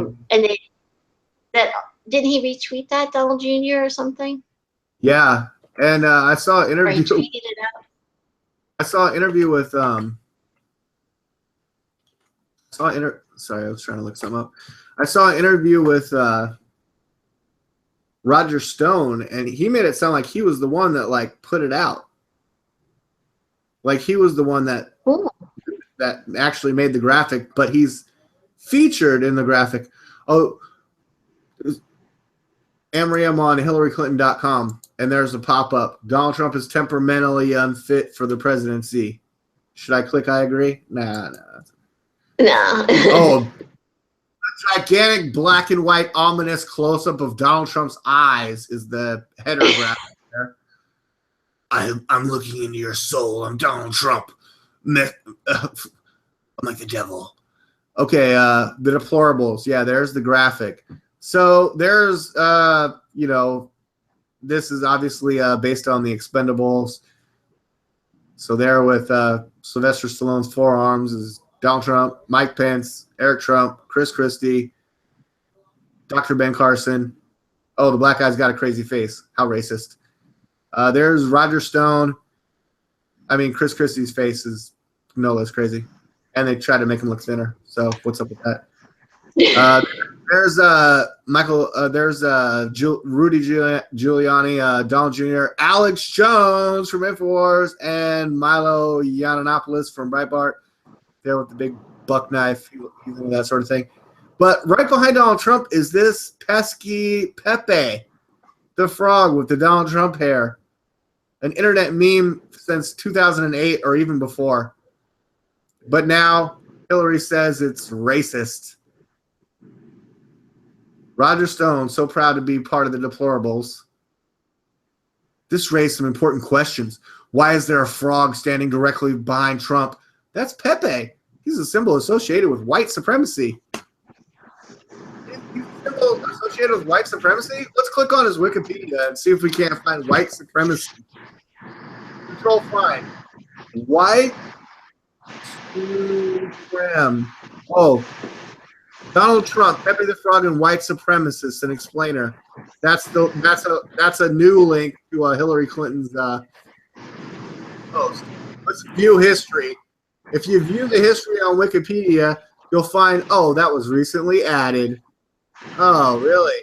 He was never racist until this week when Hillary Clinton says he is? Thank you, Wikipedia history, for that explainer. Oh, no, let's let HillaryClinton.com explain. Wait, really? White supremacist? That's right. Please explain. Here's the short version. Blah, blah, blah. Alt-right. Alt-right. Anti-Semitism and white supremacy. Basically mixed Pepe with Nazi propaganda, said somebody that trolled Hillary Clinton. Trump has retweeted his white supremacist supporters with regularity. Oh, really? What do you think? Oh, well, I can't go on with the Pepe story. I mean, is it ridiculous or is this true? Is he real? Is it Pepe's fault or what's going on? Is Pepe deplorable? A cartoon frog is deplorable and white racist and xenophobic and homophobic and anti-Semitic and whatever else you can think of. Go ahead. Well, it's sad that, you know, the main point is that some of Trump's supporters, and this is just some of them, I'm not saying all Trump supporters are racist, but some of the people did show up to his rally early on. We knew this, that he, you know, he seemed to attract some people who have racism because of some of the things he said, and some of the things, like you said before, you gave the example about Muslims, like a ban on all Muslims. Trump said that at one point. So of course, who's that going to attract? That's going to attract, you know, some people who are anti-Muslim, even though we have Muslims already in this country, and there are people in this country who don't like that, you know, that population, and they, you know, that made them come out of the woodwork. Or, you know, there's different, you know, hate groups out there, which is horrible, but they do exist. And he does seem to attract some of these people who are anti, you know, Mexican. Like when he says, I'm going to build the wall and keep out Mexicans and this and that. Well, that's going to attract people who don't like Mexicans. And You say Mexicans, but you say Mexicans.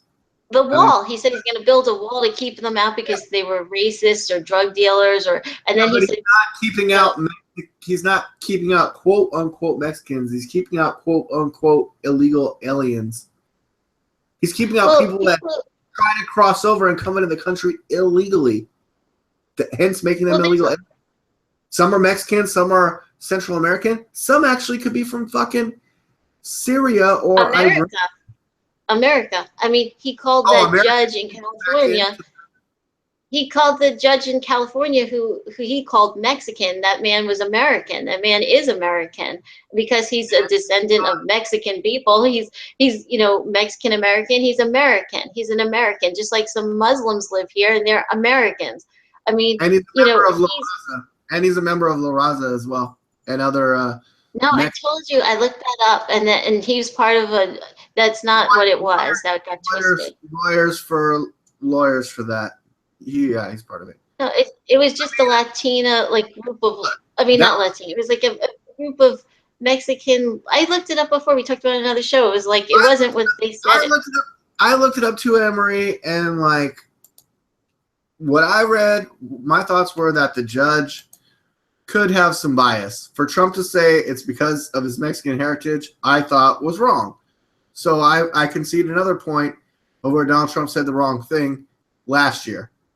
But so far since the nomination, and like I said early on in the show, the switch in campaign strategy, I think these last 3 weeks to a month, he has just been consistently dominating.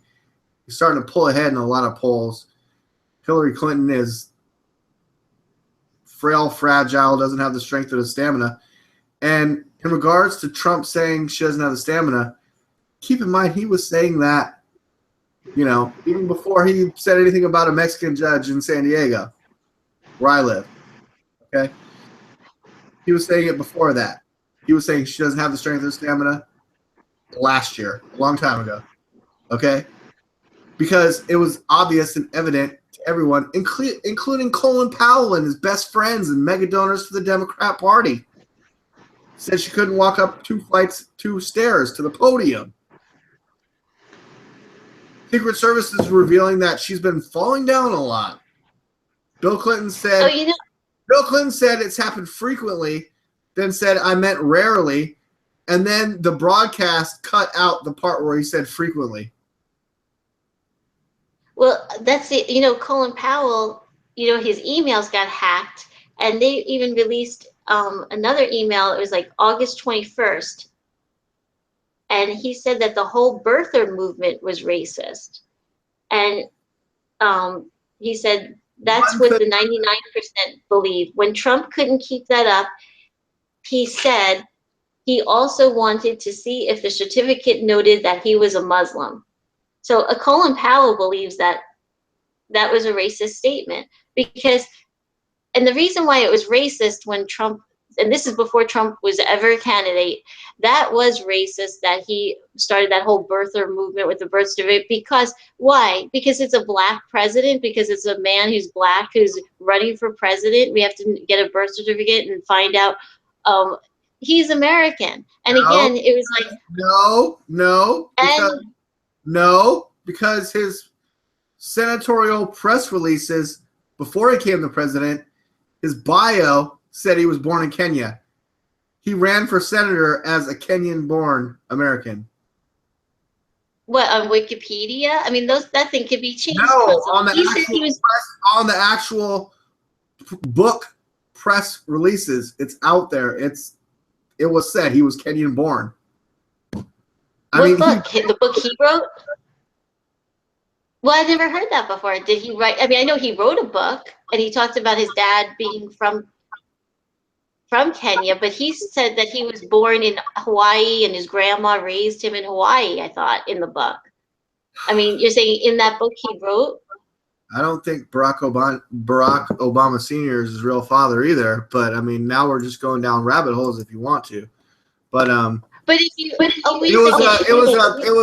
was like a press release, like but it was documented, maybe not in the book, like maybe like the book jacket or something like that. But I know what I'm Maybe talking they about. got it. Up there, everyone go look it up. Just I can go look it up right now, but let's keep this moving. I mean, I don't want to go down too many rabbit holes. Well, it's just that we're talking about Pepe the Frog and racism, and I said that. I mean, that's how we got down this hole because you asked me about it, and it's like I was saying that not all Trump supporters are racist. I don't think you're racist, but I mean, like, I think that he attracts some people. But I'm sure he does have racist supporters as well as Hillary, maybe Gary Johnson and Jill Stein as well. I think everyone that's ever ran for president has some supporters that are racist. Even Barack Obama, George Bush. Oh no, all the racists voted against Barack because he's black, right? That's why he won like 80% white people. Yeah, okay. Well, I think that some of the things he said was racist. That's what I was saying. I mean, if we could give examples of some of the things, I wouldn't say those things. I don't believe them. Trump said is racist. Like the things we just talked about, the things I just said. I mean, that sounded pretty racist, you know? Subjective.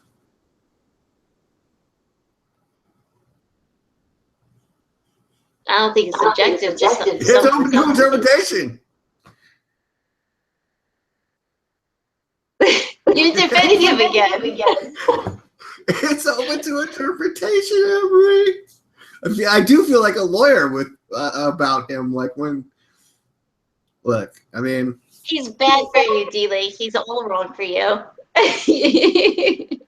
Romance. Oh, he's a bad hormone for me. Look, we're down to.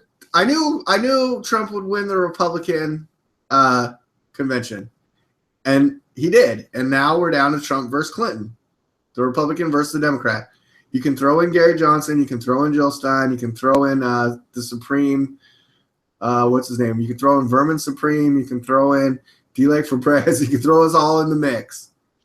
But essentially, for most voting Americans, it's a choice between Donald Trump and Hillary Clinton. I'm voting Trump. Well, like way. Has he said some stuff that I disagree with? Yes. Has Annmarie said some stuff I disagree with? Yes. Have I said some stuff that Donald Trump and Annmarie disagree with? Yes. We can't all agree all the time. We can agree to disagree. But I haven't said anything like stigmatizing or that would be so offensive you wouldn't want to be my friend anymore. You know what I mean? Like it's like, you know, some of the things he said would probably, unless he's like in a business. Are you sure you haven't? You're positive. I don't think I've offended you. Oh, what did I say? Tell me. Right on the fence there. No, I'm just saying, I'm just hypothetically, like, you could one day say something I was offended by. But you would be friends with somebody who would, like, say something. I mean, what if you were dating a Muslim woman and this man said to you... Trump. I would be very good friends with him. Even if he said, if you were married to a Muslim woman and he said something about banning all Muslims or he said something anti-Muslim, you know, or I mean, if I had a Muslim wife, she's already here in America and American, so I'm good with that. It's cool. Well, I just think that some of the things he says are offensive, and I'm just saying I don't believe what he says. He even says that he doesn't say. I believe in real talk, and I believe in tough talk, and I believe in plain speak versus double speak. Trump speaks plainly. Hillary talks double talk. But Trump says something and 2 days later changes his mind. It's like he's like a jar of clay and it's like he's molding himself constantly. Yeah, but it's always a molding. It's not a flip-flop. It's a molding. There's a difference. How do you believe somebody like that? I mean, you wouldn't be in a, like, even like in a relationship with that person. You'd be like, they lie all the time. How do you know when they're telling the truth? You have confidence that while he's molding, and you see him molding, he's molding it, you have confidence that when he's done, it's going to be a beautiful mold, a beautiful statue or a beautiful whatever. It's going to be beautiful and awesome. When it comes to Hillary, she's just going to be like flailing and falling down and fucking up the whole thing. And those are the two choices, I think. So that's why I'm saying those two. Well, you're right. We're stuck with these two choices. There's nothing I can do about it. I'm stuck. There's nothing I can do either. I feel like you're blaming me that we're stuck with Trump versus Clinton. Are you blaming me for that? No, I'm not blaming you. I told you, you're on the fence. I almost got offended. No. All right, Annmarie, I think we've been covering a lot of news, but I know you have some more stuff right there in front of you. So instead of us just kind of goofing off and joking around, give me another story there. Let's see. I don't even remember. Did we talk about what he said at the Pennsylvania rally about childcare? That he wanted partial paid maternity leave, and we were saying that that was something Democrats also support and have lobbied for. He was saying that if an employer... We did have a conversation where I said that I thought that Trump was a little more left-leaning on social issues. And I even brought up how you talked about LGBT something added the Q at the Republican convention, and there was a bunch of Republicans cheering for what has traditionally been sort of a left-leaning idea. And then you brought up what he was saying at the speech that he gave yesterday with the child care speech, right? So go ahead with that, Annmarie. Yeah, he said that he would want partial paid maternity leave. And this is something that we were talking about, like Democrats support. If an employer doesn't offer it, you would get up to 6 weeks off from work and draw unemployment for that period of time. So that's really good because, if your business doesn't offer this, you're basically back to work. Also with child care, he said he would make child care expenses deductible for people who for a couple who would make under $500,000 for a married couple and $250,000 if they're a single person per year. And that only covers up to 4 children. And this would be the average cost in your state. So that would be a state by state thing. But anyway, that did sound interesting what he said about paid maternity leave. And it's very difficult in our country. A lot of other countries have paid maternity leave, even for dads. Dads should get maternity leave or paternity leave. I mean, when you have a baby, it's a lot of work. You're up 24 hours. Someone needs to take care of the baby. Someone needs to take a nap. And not only, like, your husband has to work. Your husband gets no sleep and has to go to work, and they have to drive a car. I mean, it's when you get no sleep. I mean, zero.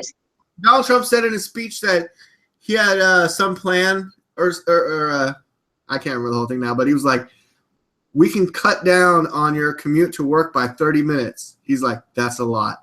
Like, he's talking about cutting down people's commute to work. How does that work? I don't know. I didn't hear the whole thing. I just heard that part. I was kind of like doing stuff at the same time, but so, I think it sounds like a good plan. And he talked about a tax credit for child care up to $5,000 a year on your taxes. I mean, that's for a married couple. Well, I mean, he's promoting a family unit, and I mean, when was the last time our president did that?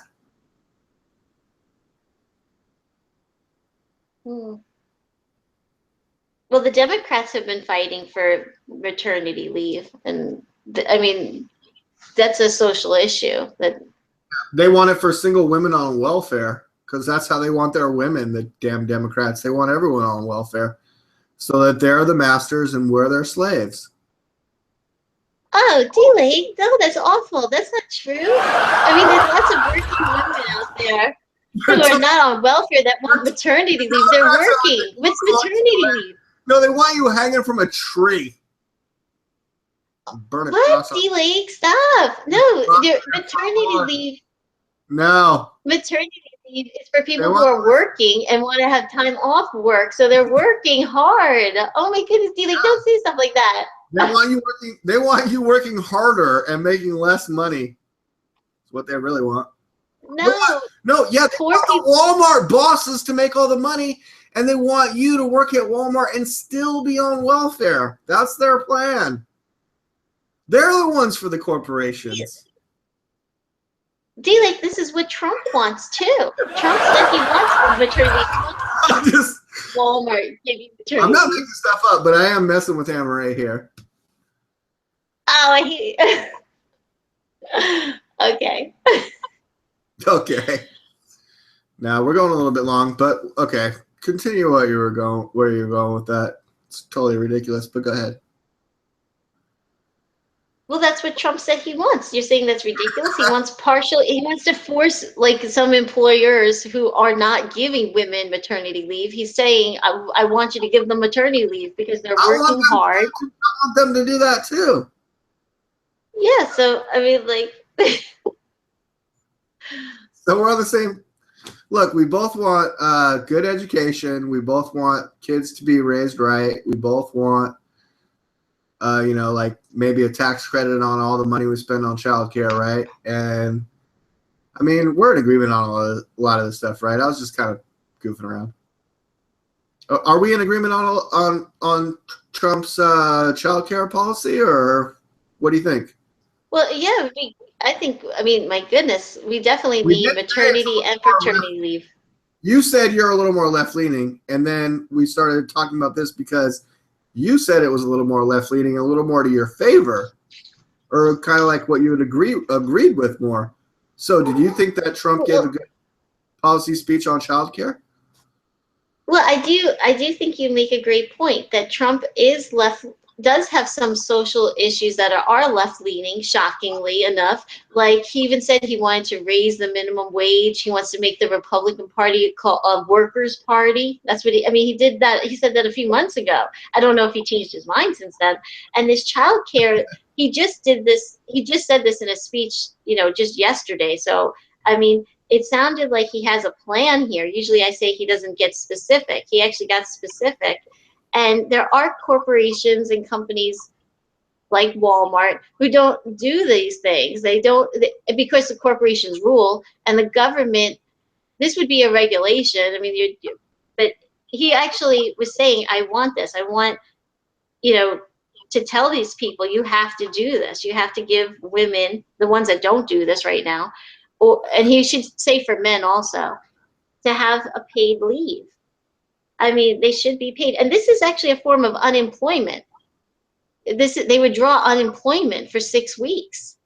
So, usually Republicans say, oh, this is like during the Paul Ryan, Mitt Romney, it was the makers and the takers. They made it sound like poor people don't work. Poor people in this country have to work 2 to 3 jobs just to make ends meet in this country. They are hard workers. They're not sitting at home. They're not sitting at home collecting a check. It would essentially come from the same, from some of the same money, or like this come through this similar way, but it wouldn't be called unemployment. I mean, unemployment has a stigmatism of unemployment, when you get unemployment money, but like it would be called maternity leave welfare. Well, but that's it just called welfare, but it'd be called maternity leave money. But this is how he would do it. He explained how he would do it. They would basically be collecting and draw from unemployment for that period, 6 weeks. And like I said, I mean, he's acknowledging like where the funds would come from in government, that's where they'd come from. Right. I mean, it's shocking that he's, left-leaning about this. And this is something that, he was actually specific, about this. I mean, I don't have a problem with this. He talked a lot about, he had his daughter, Ivanka, like opened it up, and he credited her with coming up with a lot of this as an idea kind of thing. See that? Well, Ivanka, is, she's very smart, and she said that she's always trying to say that her father fights for women's rights and things like that. He does. I mean, who's employed more women in top positions in business than Donald Trump? Presidents. Oh, I don't know. I mean, it's like Mitt Romney. He had a binder full of women. Remember that? He has binders. Does Trump have binders full of women? Romney's binders full. Jeez, man, I hated that. That was pretty funny. Binders full. Yeah, I remember when he caught a lot of crap for that. Should have caught more crap for like giving up Benghazi in that third debate against Candy Crowley, wasn't it? Third debate. Don't get me wrong, we still got a lot of people viewing. Annmarie, just real quick, the rally ended like almost an hour or 30, 40 minutes ago, and we don't really know what Sam's been up to this whole time.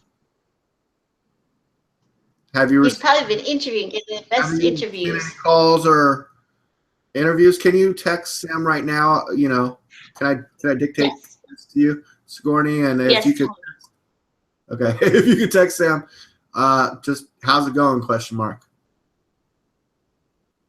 And we'll see if we get a response so we can cover it live on the show. Since the show is titled that we're reporting live from the Trump rally in Canton, Ohio, Ann's in Ohio. How come you didn't go? Sam, I don't have press passes. Sam didn't get a plus one. No +1 for Sam? Or you didn't get the +1? I don't know how it worked, but no +1 for you.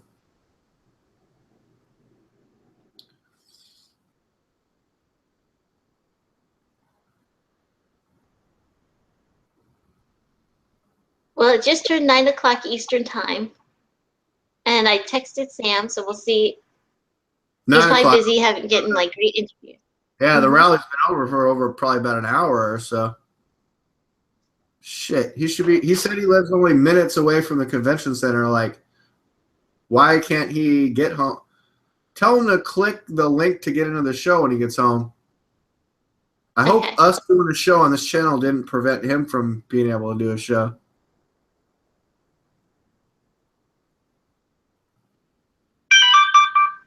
Either way, he's got the footage. Is that a message from Sam? Yes, he put upload time.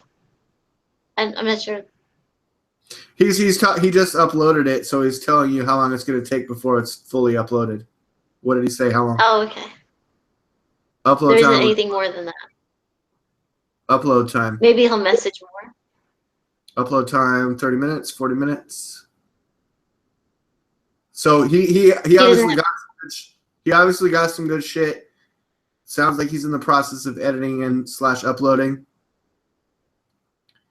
He'll send the links out to the appropriate media outlets, I would think. And yes.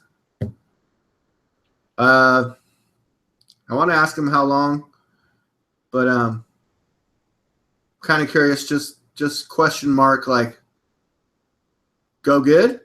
Like, everything go good?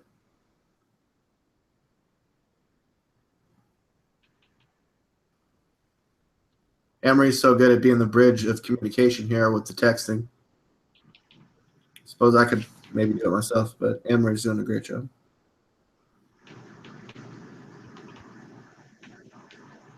Did you get the picture I sent you earlier, Annmarie, of Sam at the rally? No, I never did. You never got it? I texted it to you. It says I'll check. Check text messages from DLAKE or whatever, but I sent you that picture of Sam. It says I did at 3:08. Ooh, that's a long time ago. Yeah, it was before this show that's been going on for forever now. Like, but I'm glad that people are watching. What do we have? Over 3,000 viewers right now? Oh, that's 0. Oh. Wearing my Hillary Clinton anti-seizure glasses. No. Is it really 0? Well, earlier it was a lot more. We had people jumping in and out. I'm sure that the total count is a lot higher. Some people tune in for just a little bit, and then they move on to something else. A lot of them come back. Our comeback rate, our people returning to our site algorithm rate is just like off the chart. Like once people see us once, they always want to see more. I can tell you that.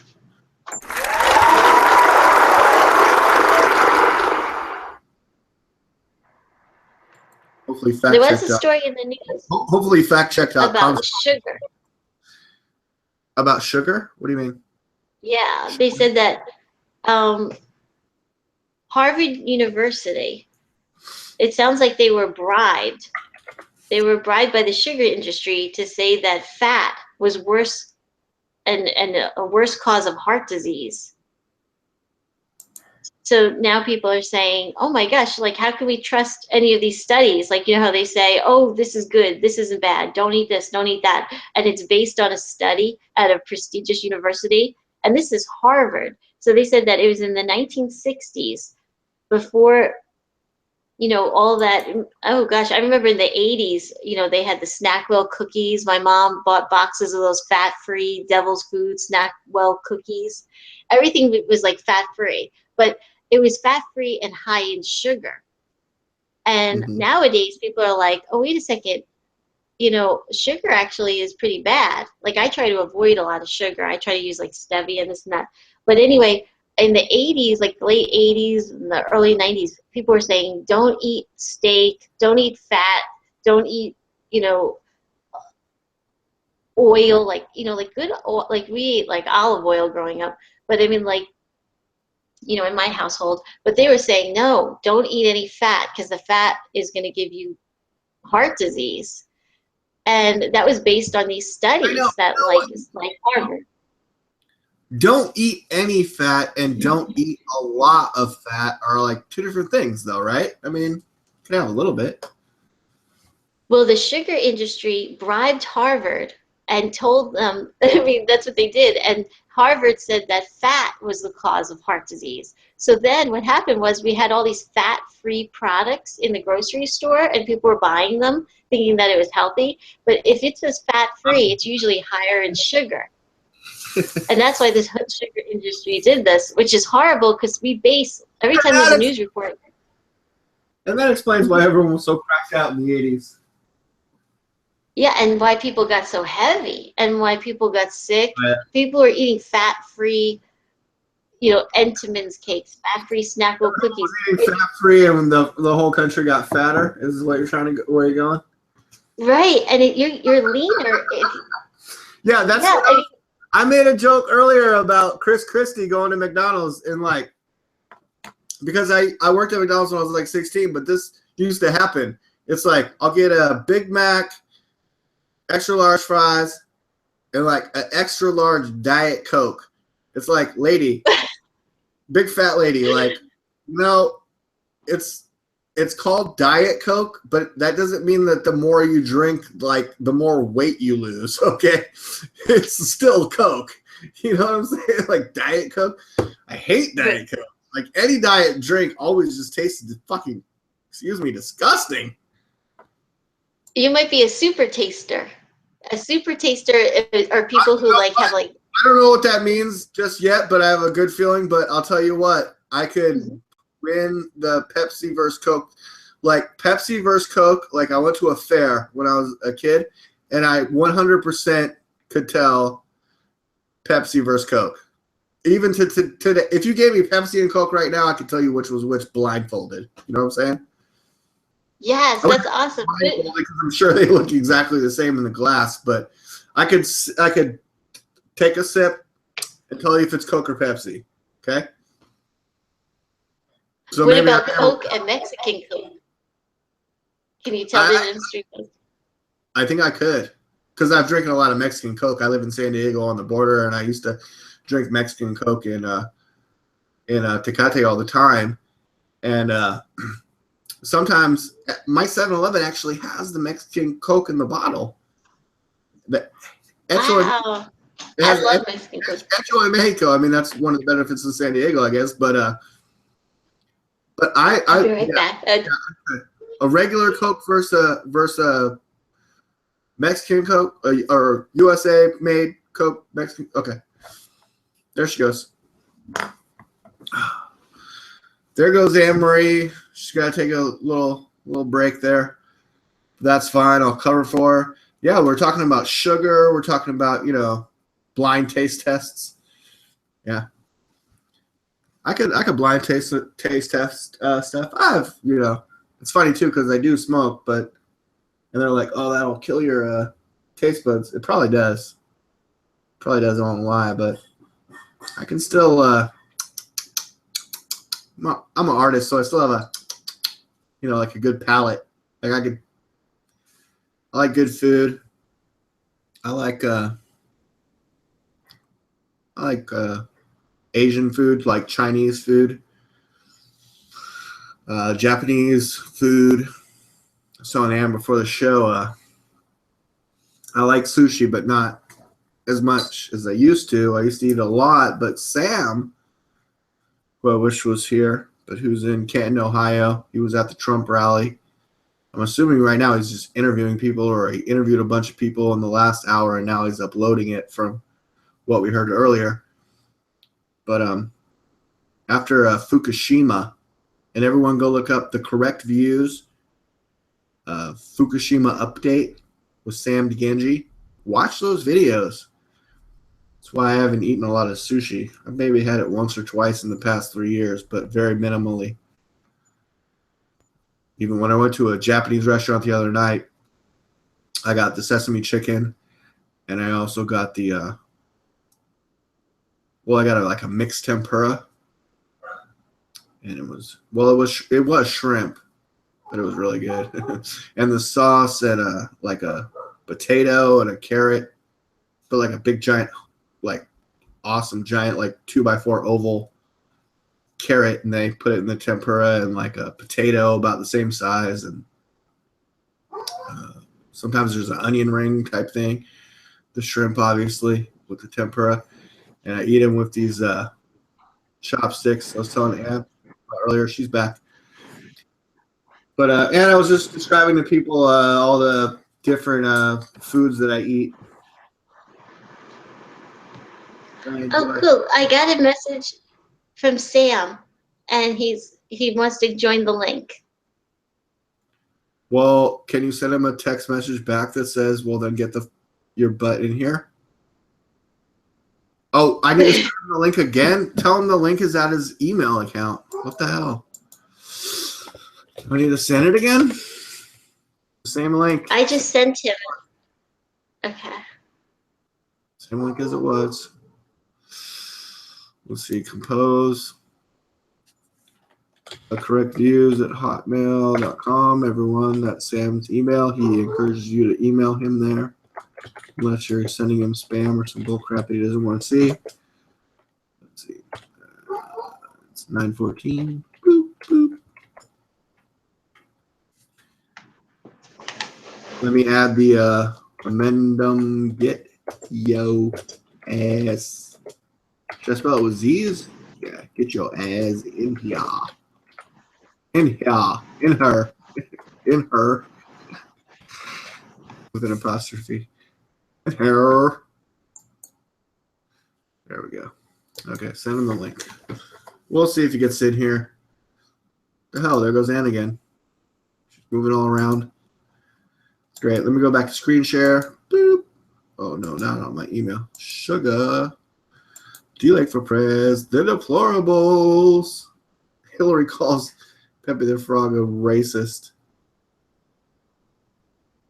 I always have good stuff on my page. So what else we got? Fox News. Oh, yeah. Oh, I'm going to play this for Ann and see what she says. I might have to talk through a commercial because I'm trying to skip to the end. Oh, wait. Okay, so I want to get Ann's opinion on this when she gets back. Hey, Annmarie, are you back? Hey, Ann, I was struggling while you were gone. I was looking for something good to talk about. Let's see. Well, I got some silly news. I mean, if you want to talk about silly things. Yeah, sure. Let's talk about that. Forget this clip. Go ahead. Okay, well, this was in the news. Okay, the Chicago Tribune sent their reporter, their travel reporter, to Corbin, Kentucky. And they wanted him to go to this place because that's where the original Colonel Sanders served his first fried chicken. And he met with Hey, who wants to take the first place that Colonel Sanders sold his fried chicken report? The whole office like, not me. The one guy got the detail. Okay, so what happened? Oh, well, this story has blown up because it actually was a scoop. He met with the nephew. Let's see, it's Colonel Harlan Sanders' nephew. And the nephew let the cat out of the bag and basically greeted this reporter, it says, with a family scrapbook that he said belonged to the second wife of Colonel Sanders. And they found her last will and testament. This is the The secret recipe, is that where you're going? Yes. It was his wife's last will and testament was in the back of this scrapbook. And the final pages contained a handwritten recipe for the blend of 11 spices. What was the blend? Yeah, definitely. Oh, hey, there's Sam. No, Sam, welcome. Sam, just go to mute. I know you're excited, but just go to mute. Sam, go to mute. Annmarie, I have to know what is in the KFC secret recipe. Please tell me now immediately. What are the 11 or 13? How many herbs and spices, secret herbs and spices are there? Okay, there's 11, and I'll tell you real quick. The nephew said the main ingredient is white pepper. He said that's the secret ingredient. No one knew what white pepper was. Nobody knew how to use it in the 1950s. So it's basically 11 spices you mix with 2 cups of white flour.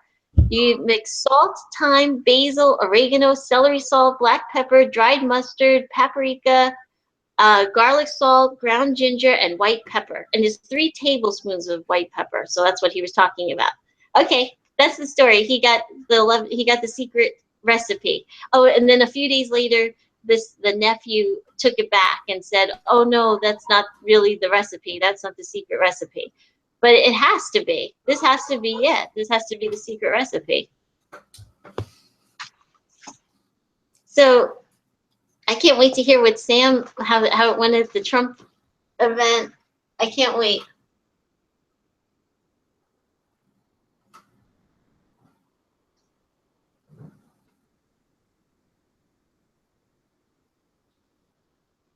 I am plugging in headphones. You guys are literally getting this the moment I walk in the door. Shirts unbuttoned. I'm literally uploading video right freaking now, trying to get it to Rob Dew, who I'm not going to say on air has sponsored the correct news, but him being willing to look at the footage I got is one of the things that helped me get in. So thank you, Rob Dew at InfoWars, and thank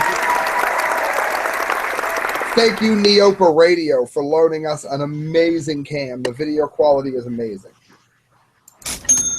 Awesome. Sam, sorry I put you on. I wanted you to go to mute so I could hear the secret recipe, and then I didn't even hear it because I was trying to put my switch to headphones from speaker, but I will definitely rewind and hear that part later on a later date. And keep in mind, you can do the same thing because we are broadcasting live, but this video will be published on YouTube where you can go back and watch the whole thing.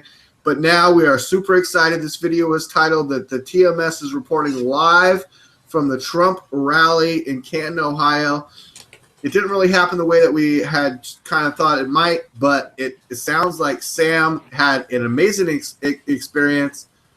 It was Sam of the Correct Views and the MediaSpeaks.com that actually got the press credentials to be at the Trump rally. He was there. I got a picture of him earlier in the press box. I mean, Annmarie and I couldn't be more proud. The Media Speaks, we couldn't be more proud. I mean, watch our video in full here on YouTube. Everyone go to youtube.com right now immediately. Look up the MediaSpeaks.com. Oh, you're already here? Good for you. Tell your friends about it. Annmarie, how proud are we of our good buddy Sam? Oh my gosh, we were so proud of you. We're so excited to hear what happened. I mean, you're an official We press can't wait. I box. mean, I'm just building We it just up. can't But wait to hear. let's hear it. Let's hear I'm it, just so Sam. excited. Just tell us what happened, Sam. Tell us all about it. The moment we got there, I want to say to listeners, because I had promised everyone we were going to be streaming, and that was exactly what we had set up. Christelle and I were there exactly when we were supposed to be there. Would you believe it cost Donald Trump $20,000 to get the Civic Center? And there's no internet. Yeah, I believe it. We talked about it a little bit. There's no internet in the Civic Center. How in the hell do you spend $20,000 for a building that has no internet? I couldn't tell you, Sam, but how did it go? What did you get? Tell us all about it. Well, the videos are going up right now. If I look like I'm typing while I'm on the air, I literally am trying to get this footage up before it gets dated at all. Nah. That's what real reporters do. Keep going for it. It was awesome in that he's getting better at what I'm saying, what I'm calling talking to 10-word America. That means that if you can't get your message out and how you're going to do it as well, then 10-second America just is going to we'll be watching Seinfeld in 10 minutes. He's getting good at saying what he's going to do, how he's going to do it, and really, really good at putting to rest. We've got footage going up of protesters telling me how racist Donald Trump is when he's in there saying we can do better by our inner cities. We can do better by people of color. We can make sure that there are jobs instead of welfare. And yet, you know, I think a lot of the people are missing it, but he mentioned this. He said that I'm going to keep bringing this message to communities that I know are not going to vote for me because I am going to speak to those who will listen. And he's getting very good with that. And among the protesters, what was the major sentiment? That Donald Trump is racist, even though he said all the things that you just said. But what was the overwhelming consensus among the protesters first, and then we'll get to the fans? The protesters were pretty much the same tired things. I have one woman on here that was saying that he has ties to fascism and that socialism was not the part of fascism that was the problem. The best quote I got of the day, and I'm very excited about getting this posted up, was I asked a protester about immigration, and he said to me that you need to remember all of the good that immigrants have brought us. And I said, okay. And he said, remember the best of the best. I said, okay. He then said, I asked him, what about the very small percentage of people that want to harm us? What would you do about them? And DLAKE and Annmarie, this is going to be the one. This is going to be the best footage I got. And I'm uploading it, so it does exist. Verbatim, this man said to me, you have to let them in on good faith. So the answer. Well, that's. I mean, like extreme vetting and good faith, are those the same thing or are those different? No. He's saying this person was saying go ahead and let them into the country because we have to have. Because faith? Yep. He said, oh, well, you have faith. Let the. He said blind faith. We should offer all illegal immigrants blind faith because we look at the good that immigrants have done. And because of that, we should let them in with blind faith. Welcome. We trust that you'll be good. It's cool. Don't rape anybody. Don't be a rapist because then you'll just prove Donald Trump right. Sam, what else, though? I mean, you were right there in the press box. I'm sure you were talking to a lot of people. I mean, first, how big was the crowd, and what was the general sense? What was the vibe and the feeling inside the convention center there? And there it is, DLAKE, the beautiful. Canton Civic Center pretty much is a typical civic center for a mid-sized city, which we are.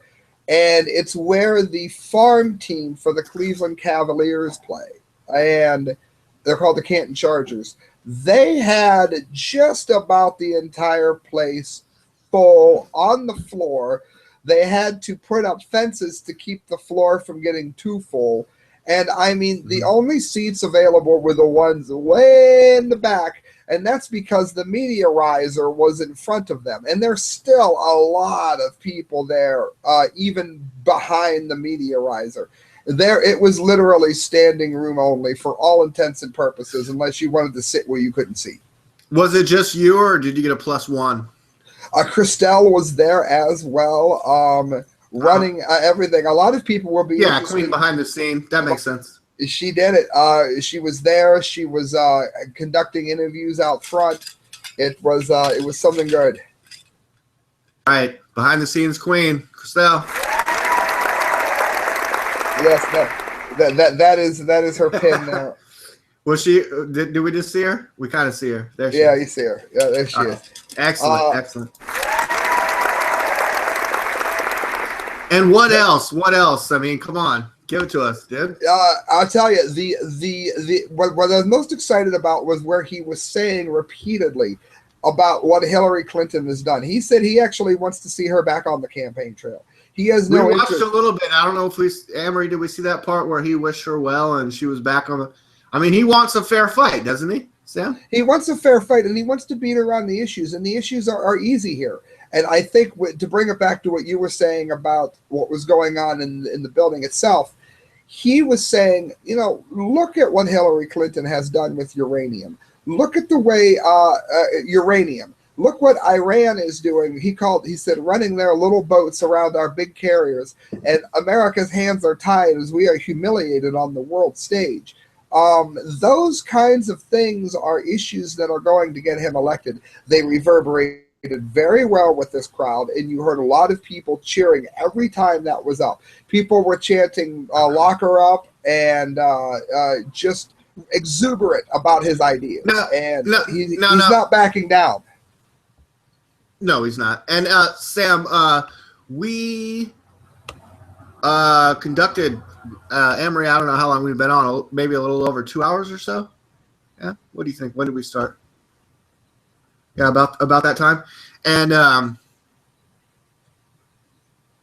we didn't see your live stream, but we watched some of tonight's rally on Right Side Broadcasting. Did you see the Right Side Broadcasting guys there first? I wanted to, because I heard somebody talking on the phone about not having all of the technical help that they needed. And normally I'm swooped in like Batman. I was too busy trying to get our live stream to work. I have never, and I'm going to say this again, Canton Civic Center dropped the ball. For $20,000, they could not make sure, and Trump paid this, they could not make sure that the people had internet in order to have this streamed. So unless you had a large satellite van, you were not able to stream this. And I want to say that huge fail on the part of the Canton Civic Center. Epic, epic fail. We still got a chance to see just a little bit of it online. We watched a little bit. We covered a little bit of it. We were covering like a whole ton of news. And we actually got into a little bit of battle. I don't know. We were talking about a whole bunch of stuff. It went on for like a really long time. Sam, we're so glad that you made it out of there alive. I mean, you said there was some protesters there. What was the ratio of protesters to, fans? I'm glad you asked that because I would have forgotten. This is what I've noticed more than anything. When Bernie was in the race, we had a lot of protesters. Now that Bernie is not in the race, I'm going to say there were like 30 protesters outside, and they weren't even in the same group. Did they have Hillary signs, or what? Their protest was something against Only Trump? One of them had a Hillary sign. They're all against Trump. I talked to one individual who was carrying a sign that said Trump is a fascist. It had a Nazi sign on it. And I asked him how he Is felt. Pepe the Frog racist? Did you ask him about Pepe the Frog? No, I asked him about Hillary's connection to Robert KKK Byrd. And his answer gave me a little bit of hope for humanity. He said that Hillary Clinton, in his opinion, was every bit as bad as Donald Trump, and he was voting for Gary Johnson again. Now, we've covered here ad nauseum how Gary Johnson has let us down with the TPP and illegal immigration and gun laws and various things. But to know that he can at least see that Gary Johnson is a better choice than Hillary Clinton while hating Trump gave me a little bit of hope. I did talk to a few students. They were high school students. They were what was their major takeaway?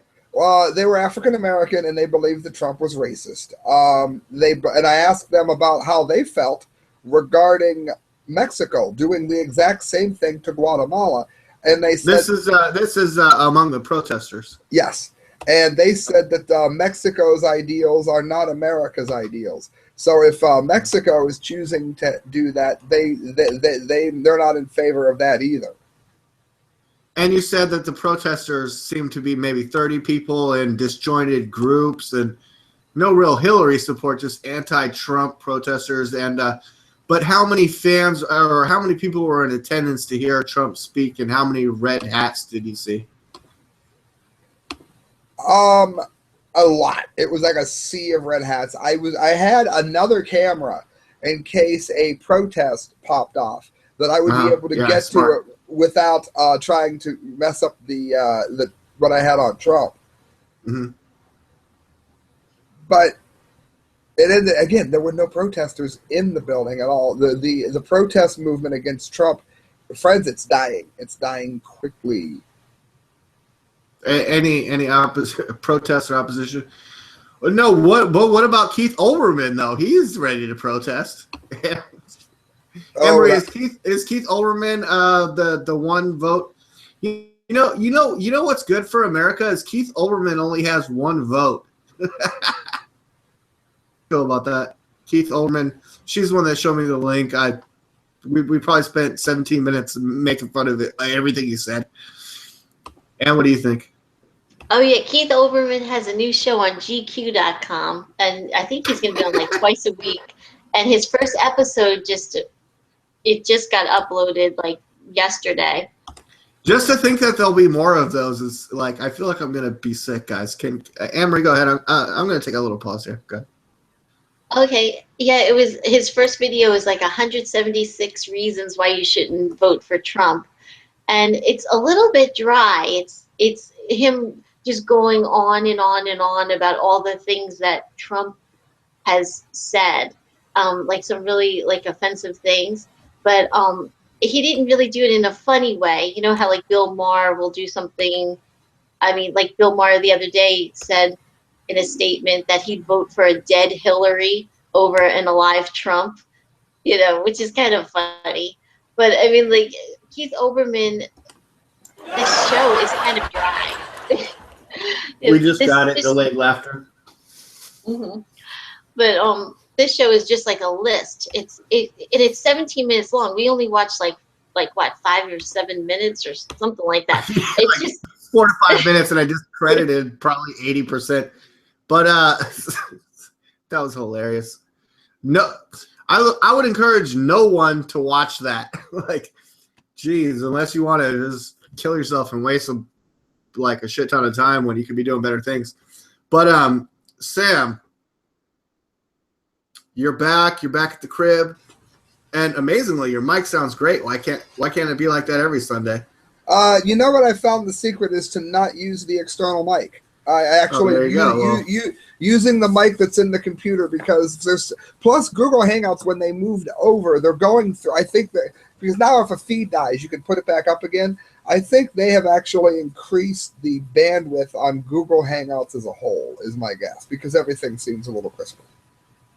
Yeah, we're on the YouTube live too, but you sound a lot better today. I mean, in my headphones that I'm on. But Sam, can you give us what took so long, but why did it seem so quick? Because it was like you were waiting, and can you just, because Annmarie and I got the text, and you, and myself, we're all on the news, but so we kind of expect certain things. But for people that have never been in the press pool or in the press box or the press pit like you were today, with your press credentials from The Median Speaks, thank you very much. Annmarie and myself and others, we helped with that credential. So can you explain how you got in, and then why did you get there so early? And can you also explain what happens at a Trump rally when you get there early, and then like what sort of happens leading up to showtime? And another thing is, when we clicked over to it on the internet, it was supposed to start at 4 o'clock. We tuned in at about 4:02, and usually I was expecting Rudy Giuliani and a whole shit ton of people to talk, and for Trump not to be on there for another hour. But as soon as we tuned in, he was already talking. How did that work out for you, and can you tell us about it? I've got on screen share here the itinerary. I hope it's showing up, DLAKE, that they sent us. We were 2 speakers before Trump, plus somebody singing the national anthem. Black screen. As you see here on screen share, the media had to be there between 1 to 2. From 2 to 4, we had to leave for a security sweep, leaving all of our gear behind. And then from 4 to 6:30, the press had to be back. Promptly at 6 o'clock, though, if you weren't there early, you missed the first 2 speakers. So if you look here where I've got my mouse highlighting, if you actually got there at 6:30, you were late. You were missing out. Trump began just about on the nose at 7. And so you had to get there at 1. What I did was the moment I walked in, I began setting up. Even you said last night, Sam, even you said he'll probably be a half hour late, and he started right on the nose? He started pretty much on the nose. The main takeaway here was more along the lines that it was very difficult to get anything to work there. By that I mean you couldn't very easily stream anything. It was like the Dark Ages in the Canton Civic Center. So fortunately, we borrowed a camera from the Oprah radio. But in terms of setting up the feed so early, they like you to set up your feed prior to security screenings, if at all possible. Yeah, right. Of course they would. But can you just tell people that aren't familiar with having a press pass? Sam, I know you said you live near the Canton Memorial Civic Center, real close by. But can you talk about having to leave the building for security sweeps? You text me that. Like, what was that? What was that like?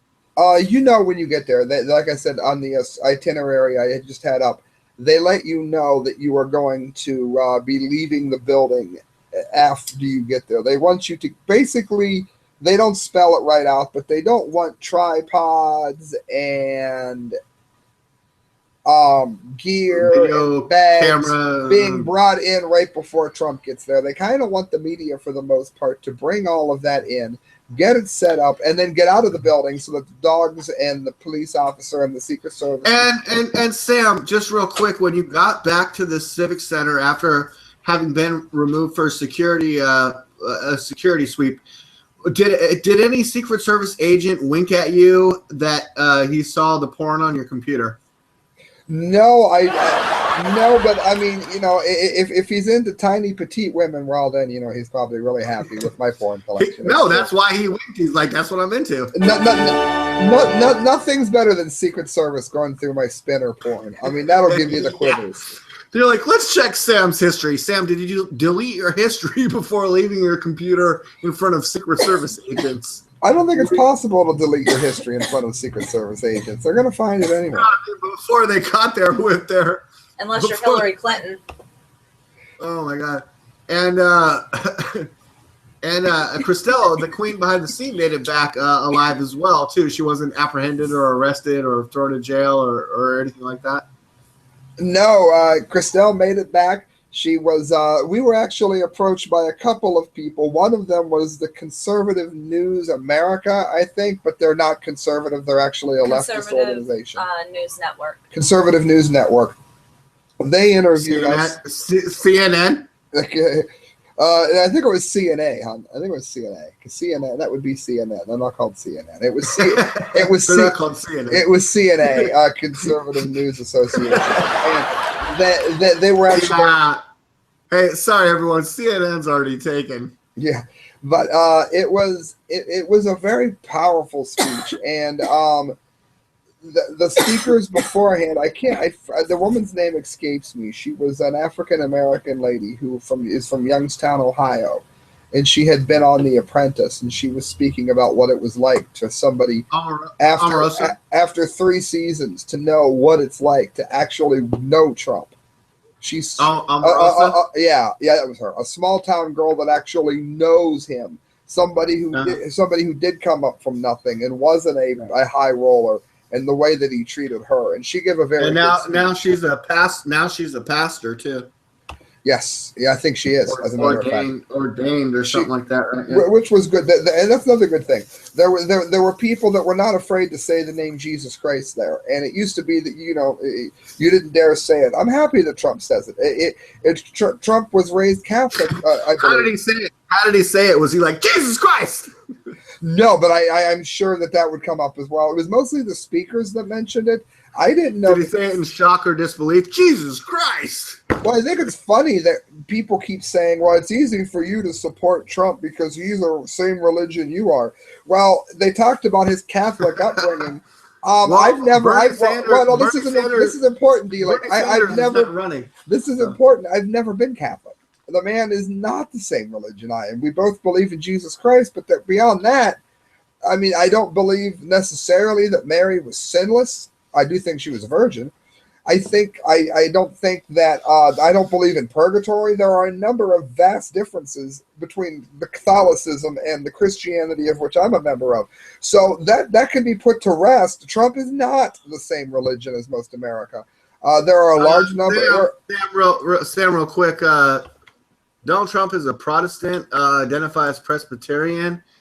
I myself am a Protestant. Wait a minute. Raised Methodist. No, I thought Methodist? so. Wait, I thought he was Presbyterian. But Eric Trump talked about his she talked about Eric Trump's Catholic upbringing. So that threw me off. I thought he was Presbyterian Eric Trump too. could be Catholic, but Donald Trump said Catholic upbringing. Who brought him up Catholic if Trump isn't Catholic? I'm mildly confused there.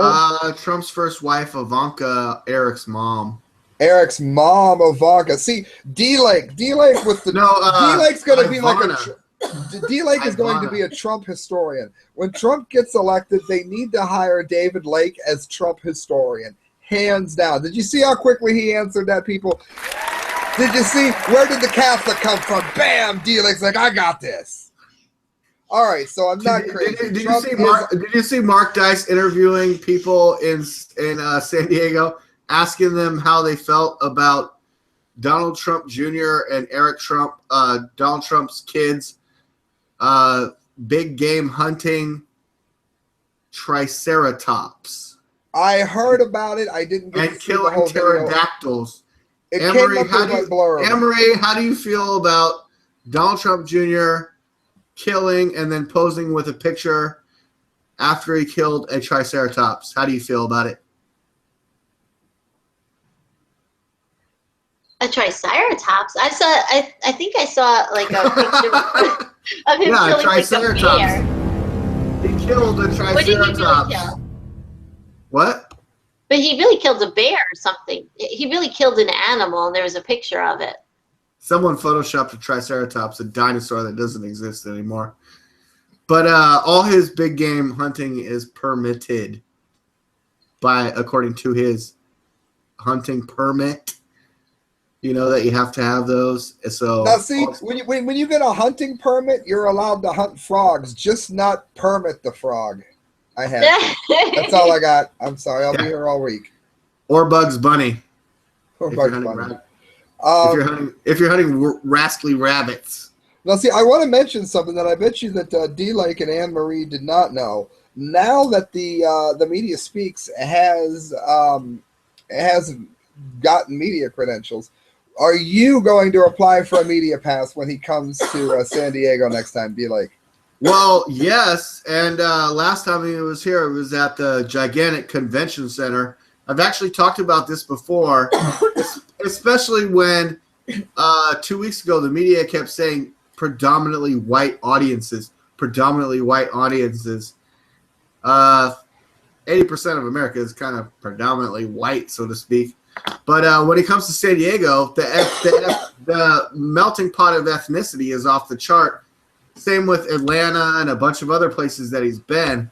So I don't buy into that predominantly white talk at all. And also, he was in the San Diego Convention Center, you know, where every year they have the Comic-Con, the world famous San Diego Comic-Con, where tens of thousands of people congregate. And that's where he had his event when he was in San Diego. Mitt Romney lives in La Jolla, the richest, fanciest pants bullshit place in San Diego. And guess where Hillary Clinton had her event? It's not La Jolla, but it was in Balboa Park. Another, you know, a lovely place. And I did a bunch of great art museums and stuff. I'm not knocking Balboa Park. I'm just saying that.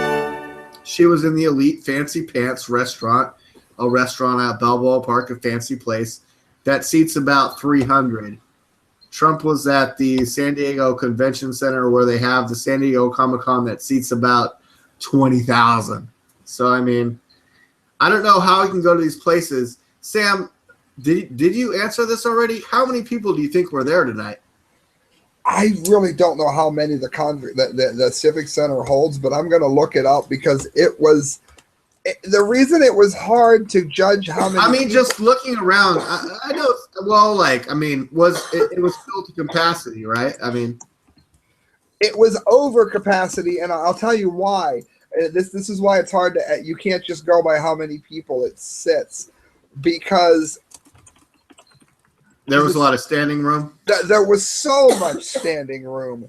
I mean, people filled this place, and I'm looking up here on the official site, trying to ascertain here how many people can go into it. But I'm telling you, this was a packed arena. As a matter of fact, what I'm going to do is I'm going to jump on Christelle. I got him on my phone here. I'm posting these videos on Twitter, but what I'm going to do is call them up on my phone really quick.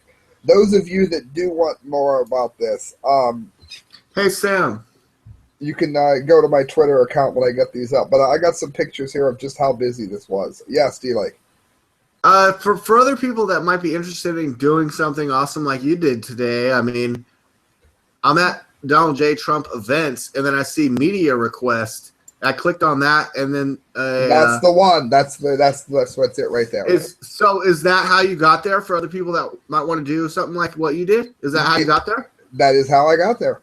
Can you see my phone? Let's go here real quick. There's Trump. Now there's what everybody saw on TV. And let's also say that you were vetted and your credentials were checked out, so that you weren't just a lunatic like lunatics can't do. No, we actually have media credits now. When they say what have you covered before, we have media credentials for one of the two major candidate parties in America as the media speaks. Yes. If not, look, real quick. I'm going to keep talking only so that my thing stays up. These are the number of people that were at the arena. I'm going to scan through a few pictures for you so that everybody. Oh yeah, great. Let's see some pictures. So that everybody at home can see just how many people were in this stadium. Wow. Now these are going to be going up. Now see, look, this is the back. Now I noticed there are almost no empty seats there, almost none. That people back there can't even damn see. The media truck was in the way. This is the other side. There is no place to sit anywhere at all. The floor is full. There's areas leading up to the floor that was full. This was one packed Canton Memorial Center, Civic Center. I promise you. This video is loading slowly because I'm loading it from the data card instead of the computer, guys. Got about 52 minutes. I'm going to load the other ones directly from the desktop.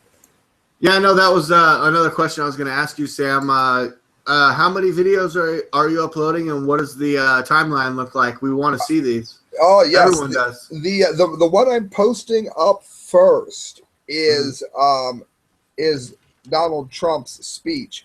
After that, I'm going to start posting up protest videos. So this is telling me I've got 52 minutes left before the Donald Trump speech is up.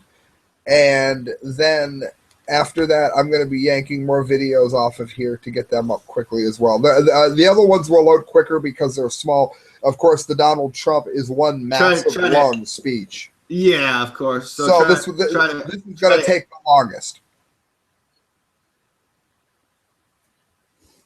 Try to. And did you get stuff that you felt was like meaty and juicy to like send off to other news organizations, outlets? I'm sending it to InfoWars first, since I don't know if you can see some of the ones Christelle are going to show you here, but I'm going to put it up. Just put it in the screen, hon. You can see while I'm talking. These are some more pictures she's got going up as I talk. Just make it line up in the screen. I lost my train of thought. The ball rolling here with the force that it is. Since we have no Bernie, we have virtually no protest going on. Nobody's excited about Hillary. Yeah, were you hoping for something like an amazing protest to try to zoom your camera in because you were there in the press pit? But was there any protest? Not so.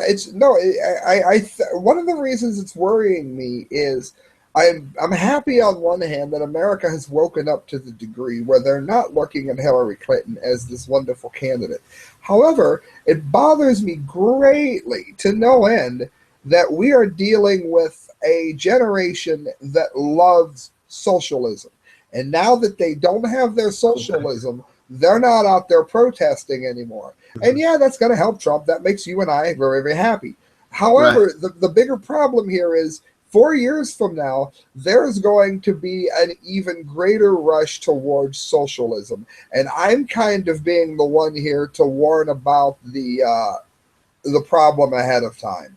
There are people that are not interested in politics unless they have a socialist, and that's happening in America. Now, this is interesting. It's a picture of Hillary Clinton with a devil head accepting donation money. That's awesome. I love that picture right there. All right, Sam. Awesome job, and we want to hear more about it. I feel like I've been asking all the questions. I want to give Annmarie a chance to ask you, questions about how it went and what she feels are the main points that people want to hear about. Annmarie, go ahead and see what's going on here. Did anybody say anything they didn't like about Trump, or anything they didn't like about what Trump said? Or anything that they did like about what Trump said tonight? Is anything like they had like a favorite moment or something they didn't like? A lot of the people that I talked to on the floor weren't the people outside protesting, although I did find a very nice Latino family, and they were wearing a great big oversized yellow hat and like a big cowboy hat. And I asked them the things that they enjoyed about Trump and what they liked about it. And they liked that he wanted to unify people and bring them together. They did mention having some issues with a few of his policies, like the wall. They just didn't think it was practical, and that there were other ways to get it done. But a few of his policies, like his number one policy, the wall. Well, but again, I mean, I'm not necessarily worried so much as a Trump supporter whether or not the wall goes up or not, because so much attention has been given to illegal immigration that if the Democrats are successful in stopping the building of the wall, and I don't think that they're going to be, but if they are, we are at least going to focus on tightening up the borders, and you're going to see less illegal immigration under Trump. And just getting that ball rolling is, in my opinion, the best thing to happen from the entire idea of the wall.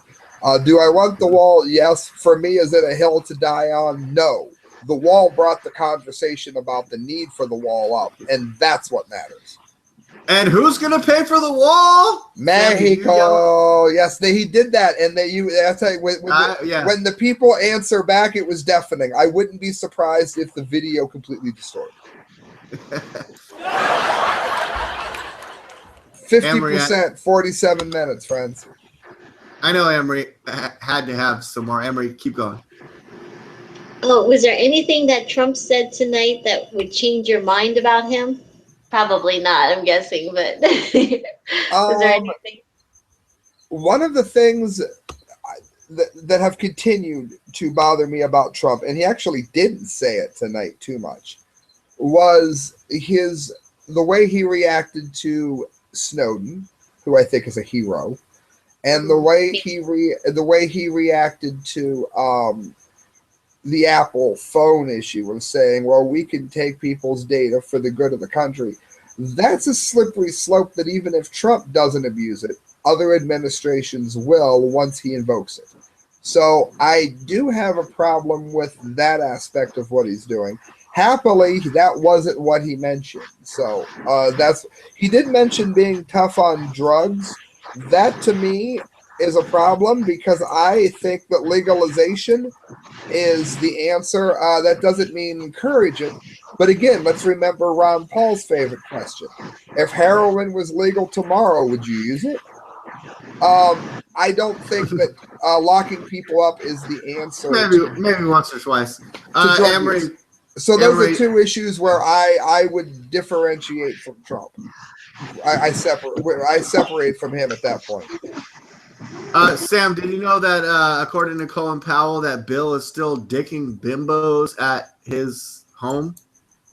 He just said last year that Bill is still dicking bimbos. Annmarie and I talked a little bit about this. We talked about the busty blonde known as the Energizer Bunny. I know Trump is fond of hitting Hillary Clinton. How do you feel about the fact that when she fell ill, to put it lightly, on Sunday, 9/11, even though it's already been documented all her coughing fits and coughing up green goblets on Labor Day, but then 5 days later, she was diagnosed with pneumonia, but we didn't find that out until 7 or 8 days later. And now she's on bed rest for 2 to 3 days, which is about 10 days later. And is her campaign in full meltdown? And do you think that Bill Clinton is still dicking down bimbos at the Chappaqua home when Hillary's not there on bed rest? Go ahead, Sam. That was like a record number of questions, and it would be impossible to answer those all at once. I don't know. I don't even remember half. I just need a yes or no, Sam. It's easy.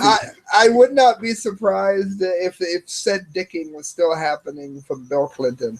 That I don't really care about. It's somewhere along the way, Bill Clinton went from kind of a husky man that ate cheeseburgers to looking like an undertaker, and I don't know when that happened. But I mean, I guess if you're desperate enough, you'll sleep with anyone. I think it's more to the point where he is probably trying to come to terms with not being rock star Bill Clinton anymore. He used to be able to talk himself out of anything. He could talk Eddie Van Halen into guitar lessons, but he doesn't have that anymore. That whole side of him is gone.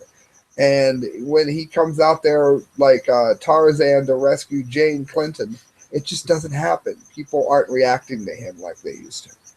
Yeah, he's not. He's not bulletproof anymore. He's just another. He's like. I say that as an analogy by not bulletproof. Caveat. I know I get complaints. All right, Sam, you're uploading videos. To what channel are they loading at? Where can people find the videos that are coming soon from the Media Speaks and Sam DiGangi of the Correct Views? And where will people be able to search and find those videos?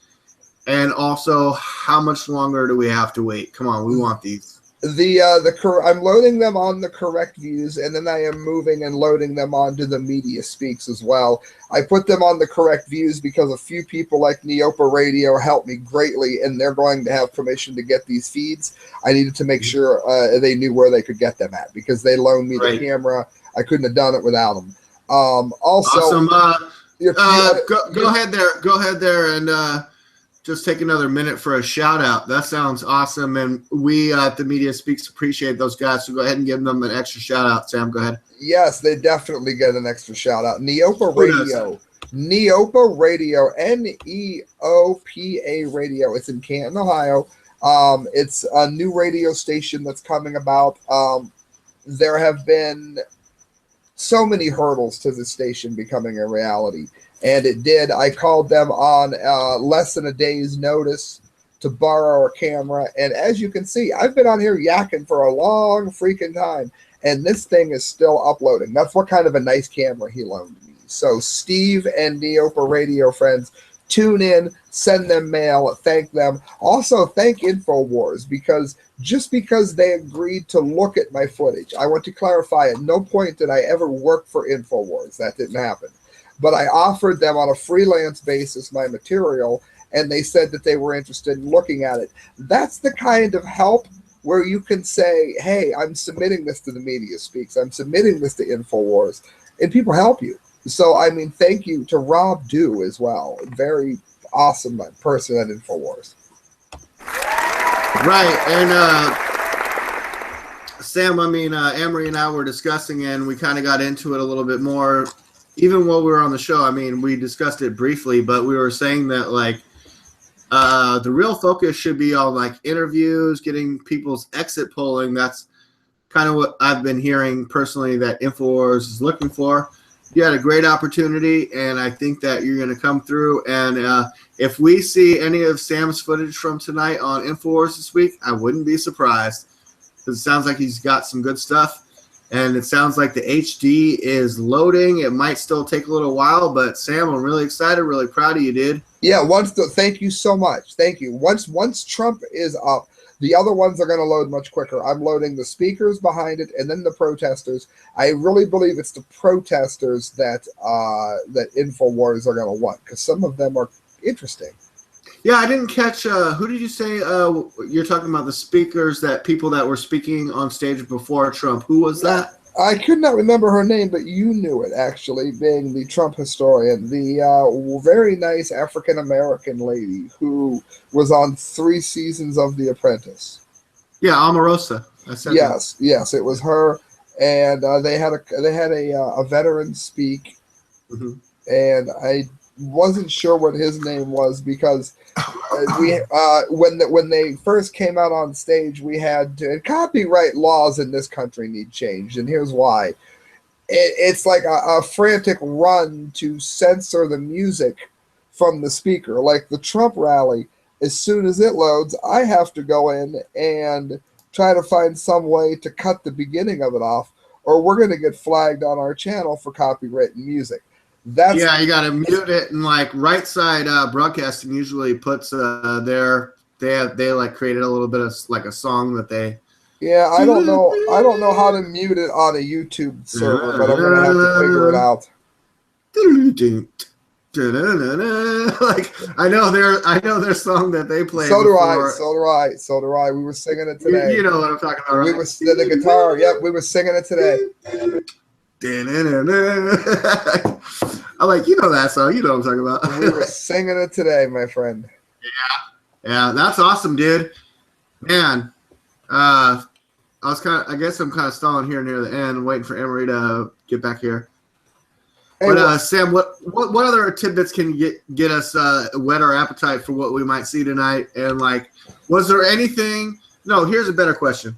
Was there anything that happened that you were like, damn it, I wish I got that on camera? Did anything like that happen? I was delighted. No, it didn't. Other than missing the name of the first speaker because I was too busy trying to censor the music. No, it was. Yeah. We called it Fight Cam. We had the Fight Cam ready so that we could immediately film it without trying to move the camera. And then Christelle and I kept doing 360 rounds of the whole place. So we do have footage where you get to see the whole crowd. We did not just go forward like Mr. Trump hates. Yeah. Yeah. Oh, you guys were twisting around like pretzels? We were twisting like pretzels. At any point during Trump's speech, did he point to you or point out to you or no, which was funny. Look at you or wink at you or say you're doing a good job or anything like that? No, he had to have seen Christelle dancing around like a carousel or a ballerina with that. Did he smile? Did you notice him? No, I don't think he noticed. I was greatly depressed. Christelle is in the kitchen weeping even as I speak. Did he do like one of those eye cover, kind of like cover his eyes with his hand so we could see her? I got to get serious. Donald Trump, this message is for you. I enjoyed your event. I appreciate you having the kind of security that gave me a press pass. But you broke my wife's heart. The next time somebody stands and walks around with a tripod and a 360 because you always say they don't, let them know. Because Christelle is in the kitchen and she's weeping because of you, Donald Trump. All right, I'm kidding. But yeah, we did. We got Give the it up whole- for the 360. Indeed. I think Annmarie has been abducted by aliens or Clinton supporters, which is probably one and the same. I'm sure someone noticed.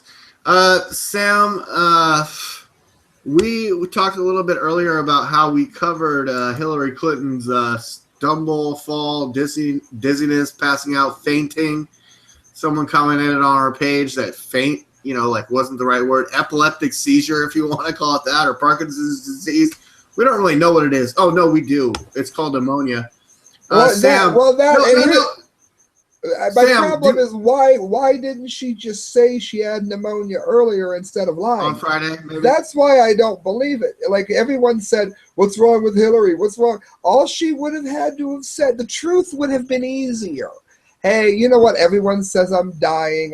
Well, you Sam, know what? some people, you can't handle the truth, Sam. Did you see the pictures? She could have said Donald Trump's an idiot. I have pneumonia. So what? That doesn't mean I'm dying. Donald's an idiot. No, she didn't do that. She lied, and now everyone's, including myself, is saying if this was just pneumonia, and again, I'm not someone that's celebrating that. I don't wish sickness even on her. But no, I mean, that's not what we're talking about. But if she's sick, she's sick. Right. And Sam, did you see the pictures actually of a woman that they're not really sure if it's her doctor, bar doc, or if it's a nurse, but there's pictures where the doctor, this is the doctor hand, Sam. I see. And this right here is the patient hand.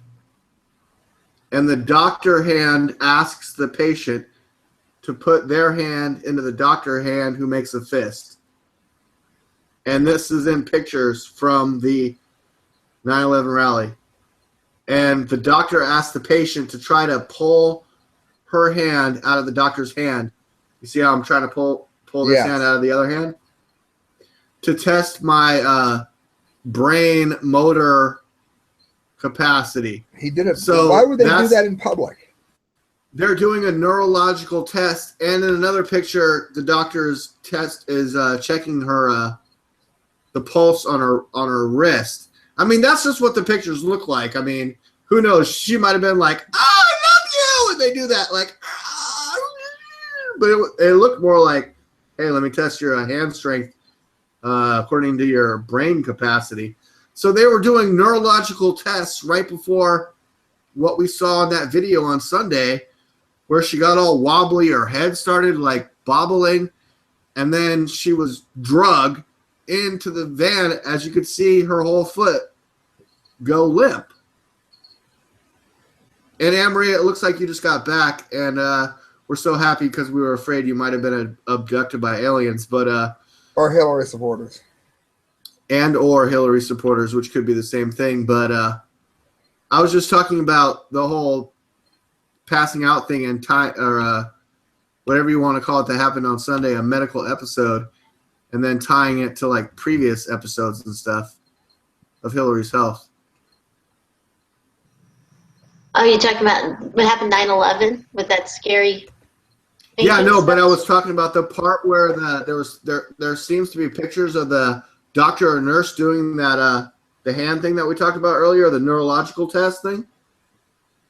Oh, like, right. I didn't see that video, but you told me about it. Sam, this thing with the hands, that's not a test for pneumonia, okay? No, but why would they do that in public? That's why I'm questioning if that's just the way they should. Let me go. Well, it could have been.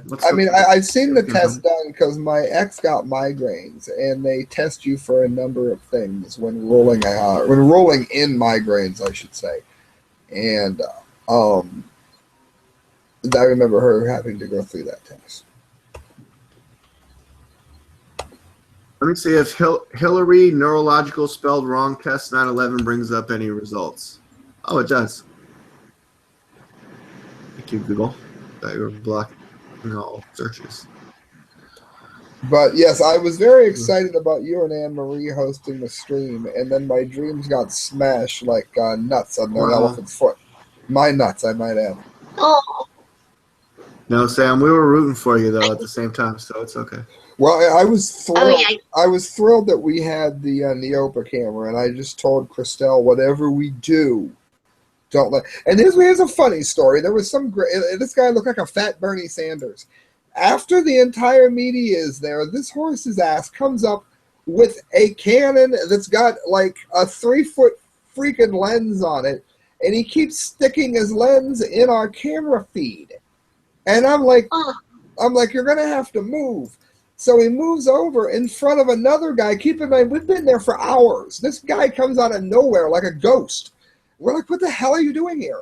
At one point, this guy backs up and almost knocks over the tripod with the loaned camera on it. Now, everybody would think, it'd be the correct views. It'd be Sam or Christelle. Oh, the guys that are somewhat newer to this. No, this guy had like a $3,000 camera, and he was like a bull in a china shop. His head was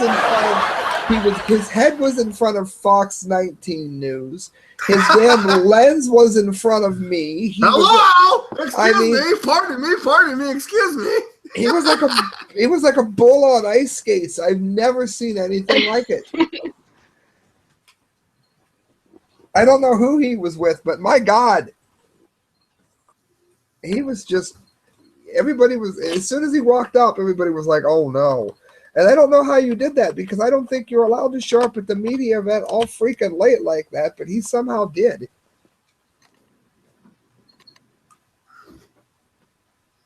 I think DLAKE found it. Okay, sorry. Sam, the picture. Yes. So look at this picture. Taking her pulse? Questions have been raised. And then some people say she's doing a squeeze my hand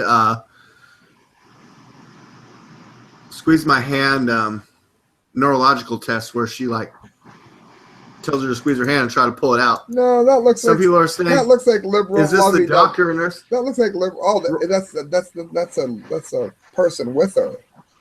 Does this look like I'm taking your pulse here, Sam, or just holding your hand so that you can walk, or what does this look like? I don't think she's taking her pulse, but it does look like that's how I used to walk my dad, and my dad was like really, really sick at the time. So yeah. And she's sort of holding her heart, but she could be pledging allegiance. I don't know. But hey, who's this guy? Doesn't he look familiar? The guy with the Alex Jones keeps saying it's an EpiPen. It's a flashlight, and I was like pointing out that the media speaks. Were the ones we talked about that, Sam. Who has a flashlight in the middle of the day? Who has a flashlight at 10 o'clock in the morning on 9/11, Sam? Well, no. He was doing that on down hallways and stuff. And after the way Reagan was shot, coming out from a dark hallway to the outside, I can see why. He flashes it before hallways and stuff. But I mean, could she possibly need an EpiPen? I wouldn't be surprised. Maybe that's why he is photographed with a flashlight so often, so that the two can be interchangeable. But from what I've seen, I believe it to be a flashlight. It's just a flashlight with a needle in it. Okay, so this is supposedly the doctor, and people are questioning if that was her with Hillary that day or someone else. Maybe it was. That's Monica Lewinsky, ain't it?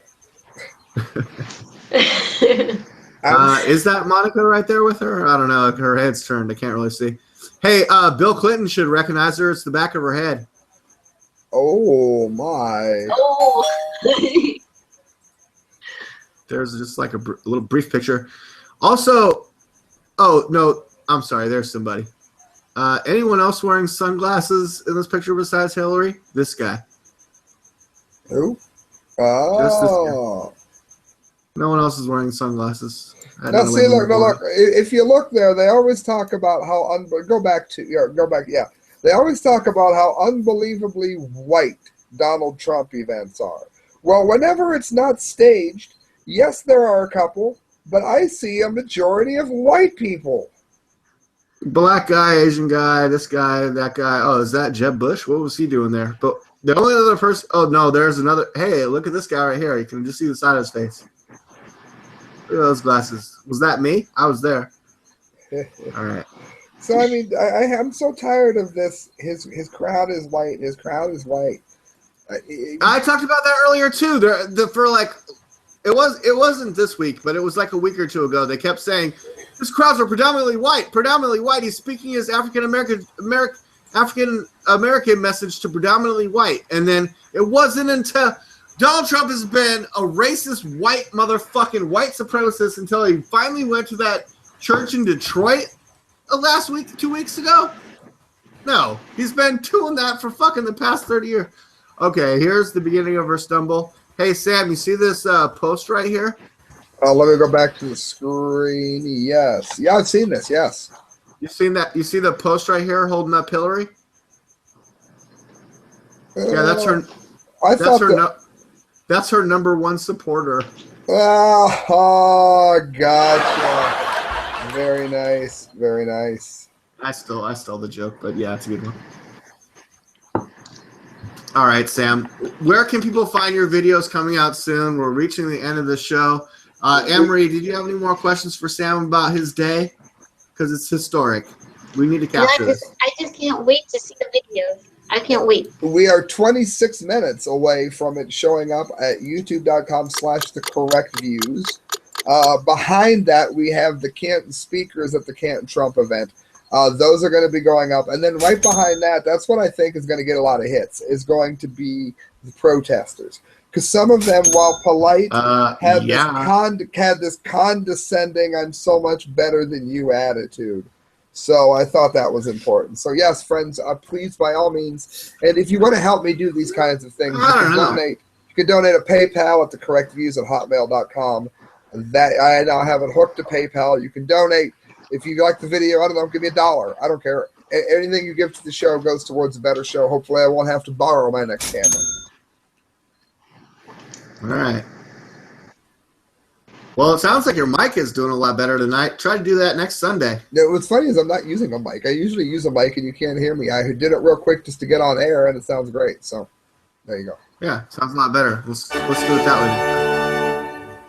Awesome. All right, everyone, thank you for joining us for this long show. And it wasn't really till the end that Sam came in. Maybe we'll try to do an edit and block, sections and stuff and just separate, make it all awesome and amazing in the end. But Annmarie, my co-host, we had a great show earlier.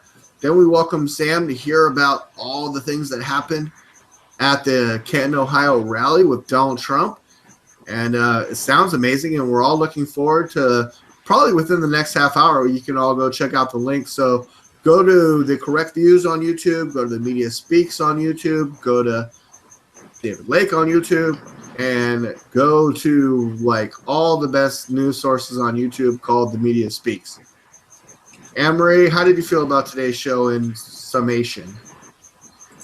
It was exciting. And we're so proud of you, Sam. We're so excited to see your videos. Thank you. I really wish you guys would have gotten to have hosted. I never guessed that the Canton Civic Center would fail so miserably and even be able to supply internet to such an important event. I was floored. But I wish you guys could have hosted it. That would have been great. Well, we did our own sort of hosting thing. Sam, go back to the beginning of the show and listen to us kissing your butt for 20 minutes.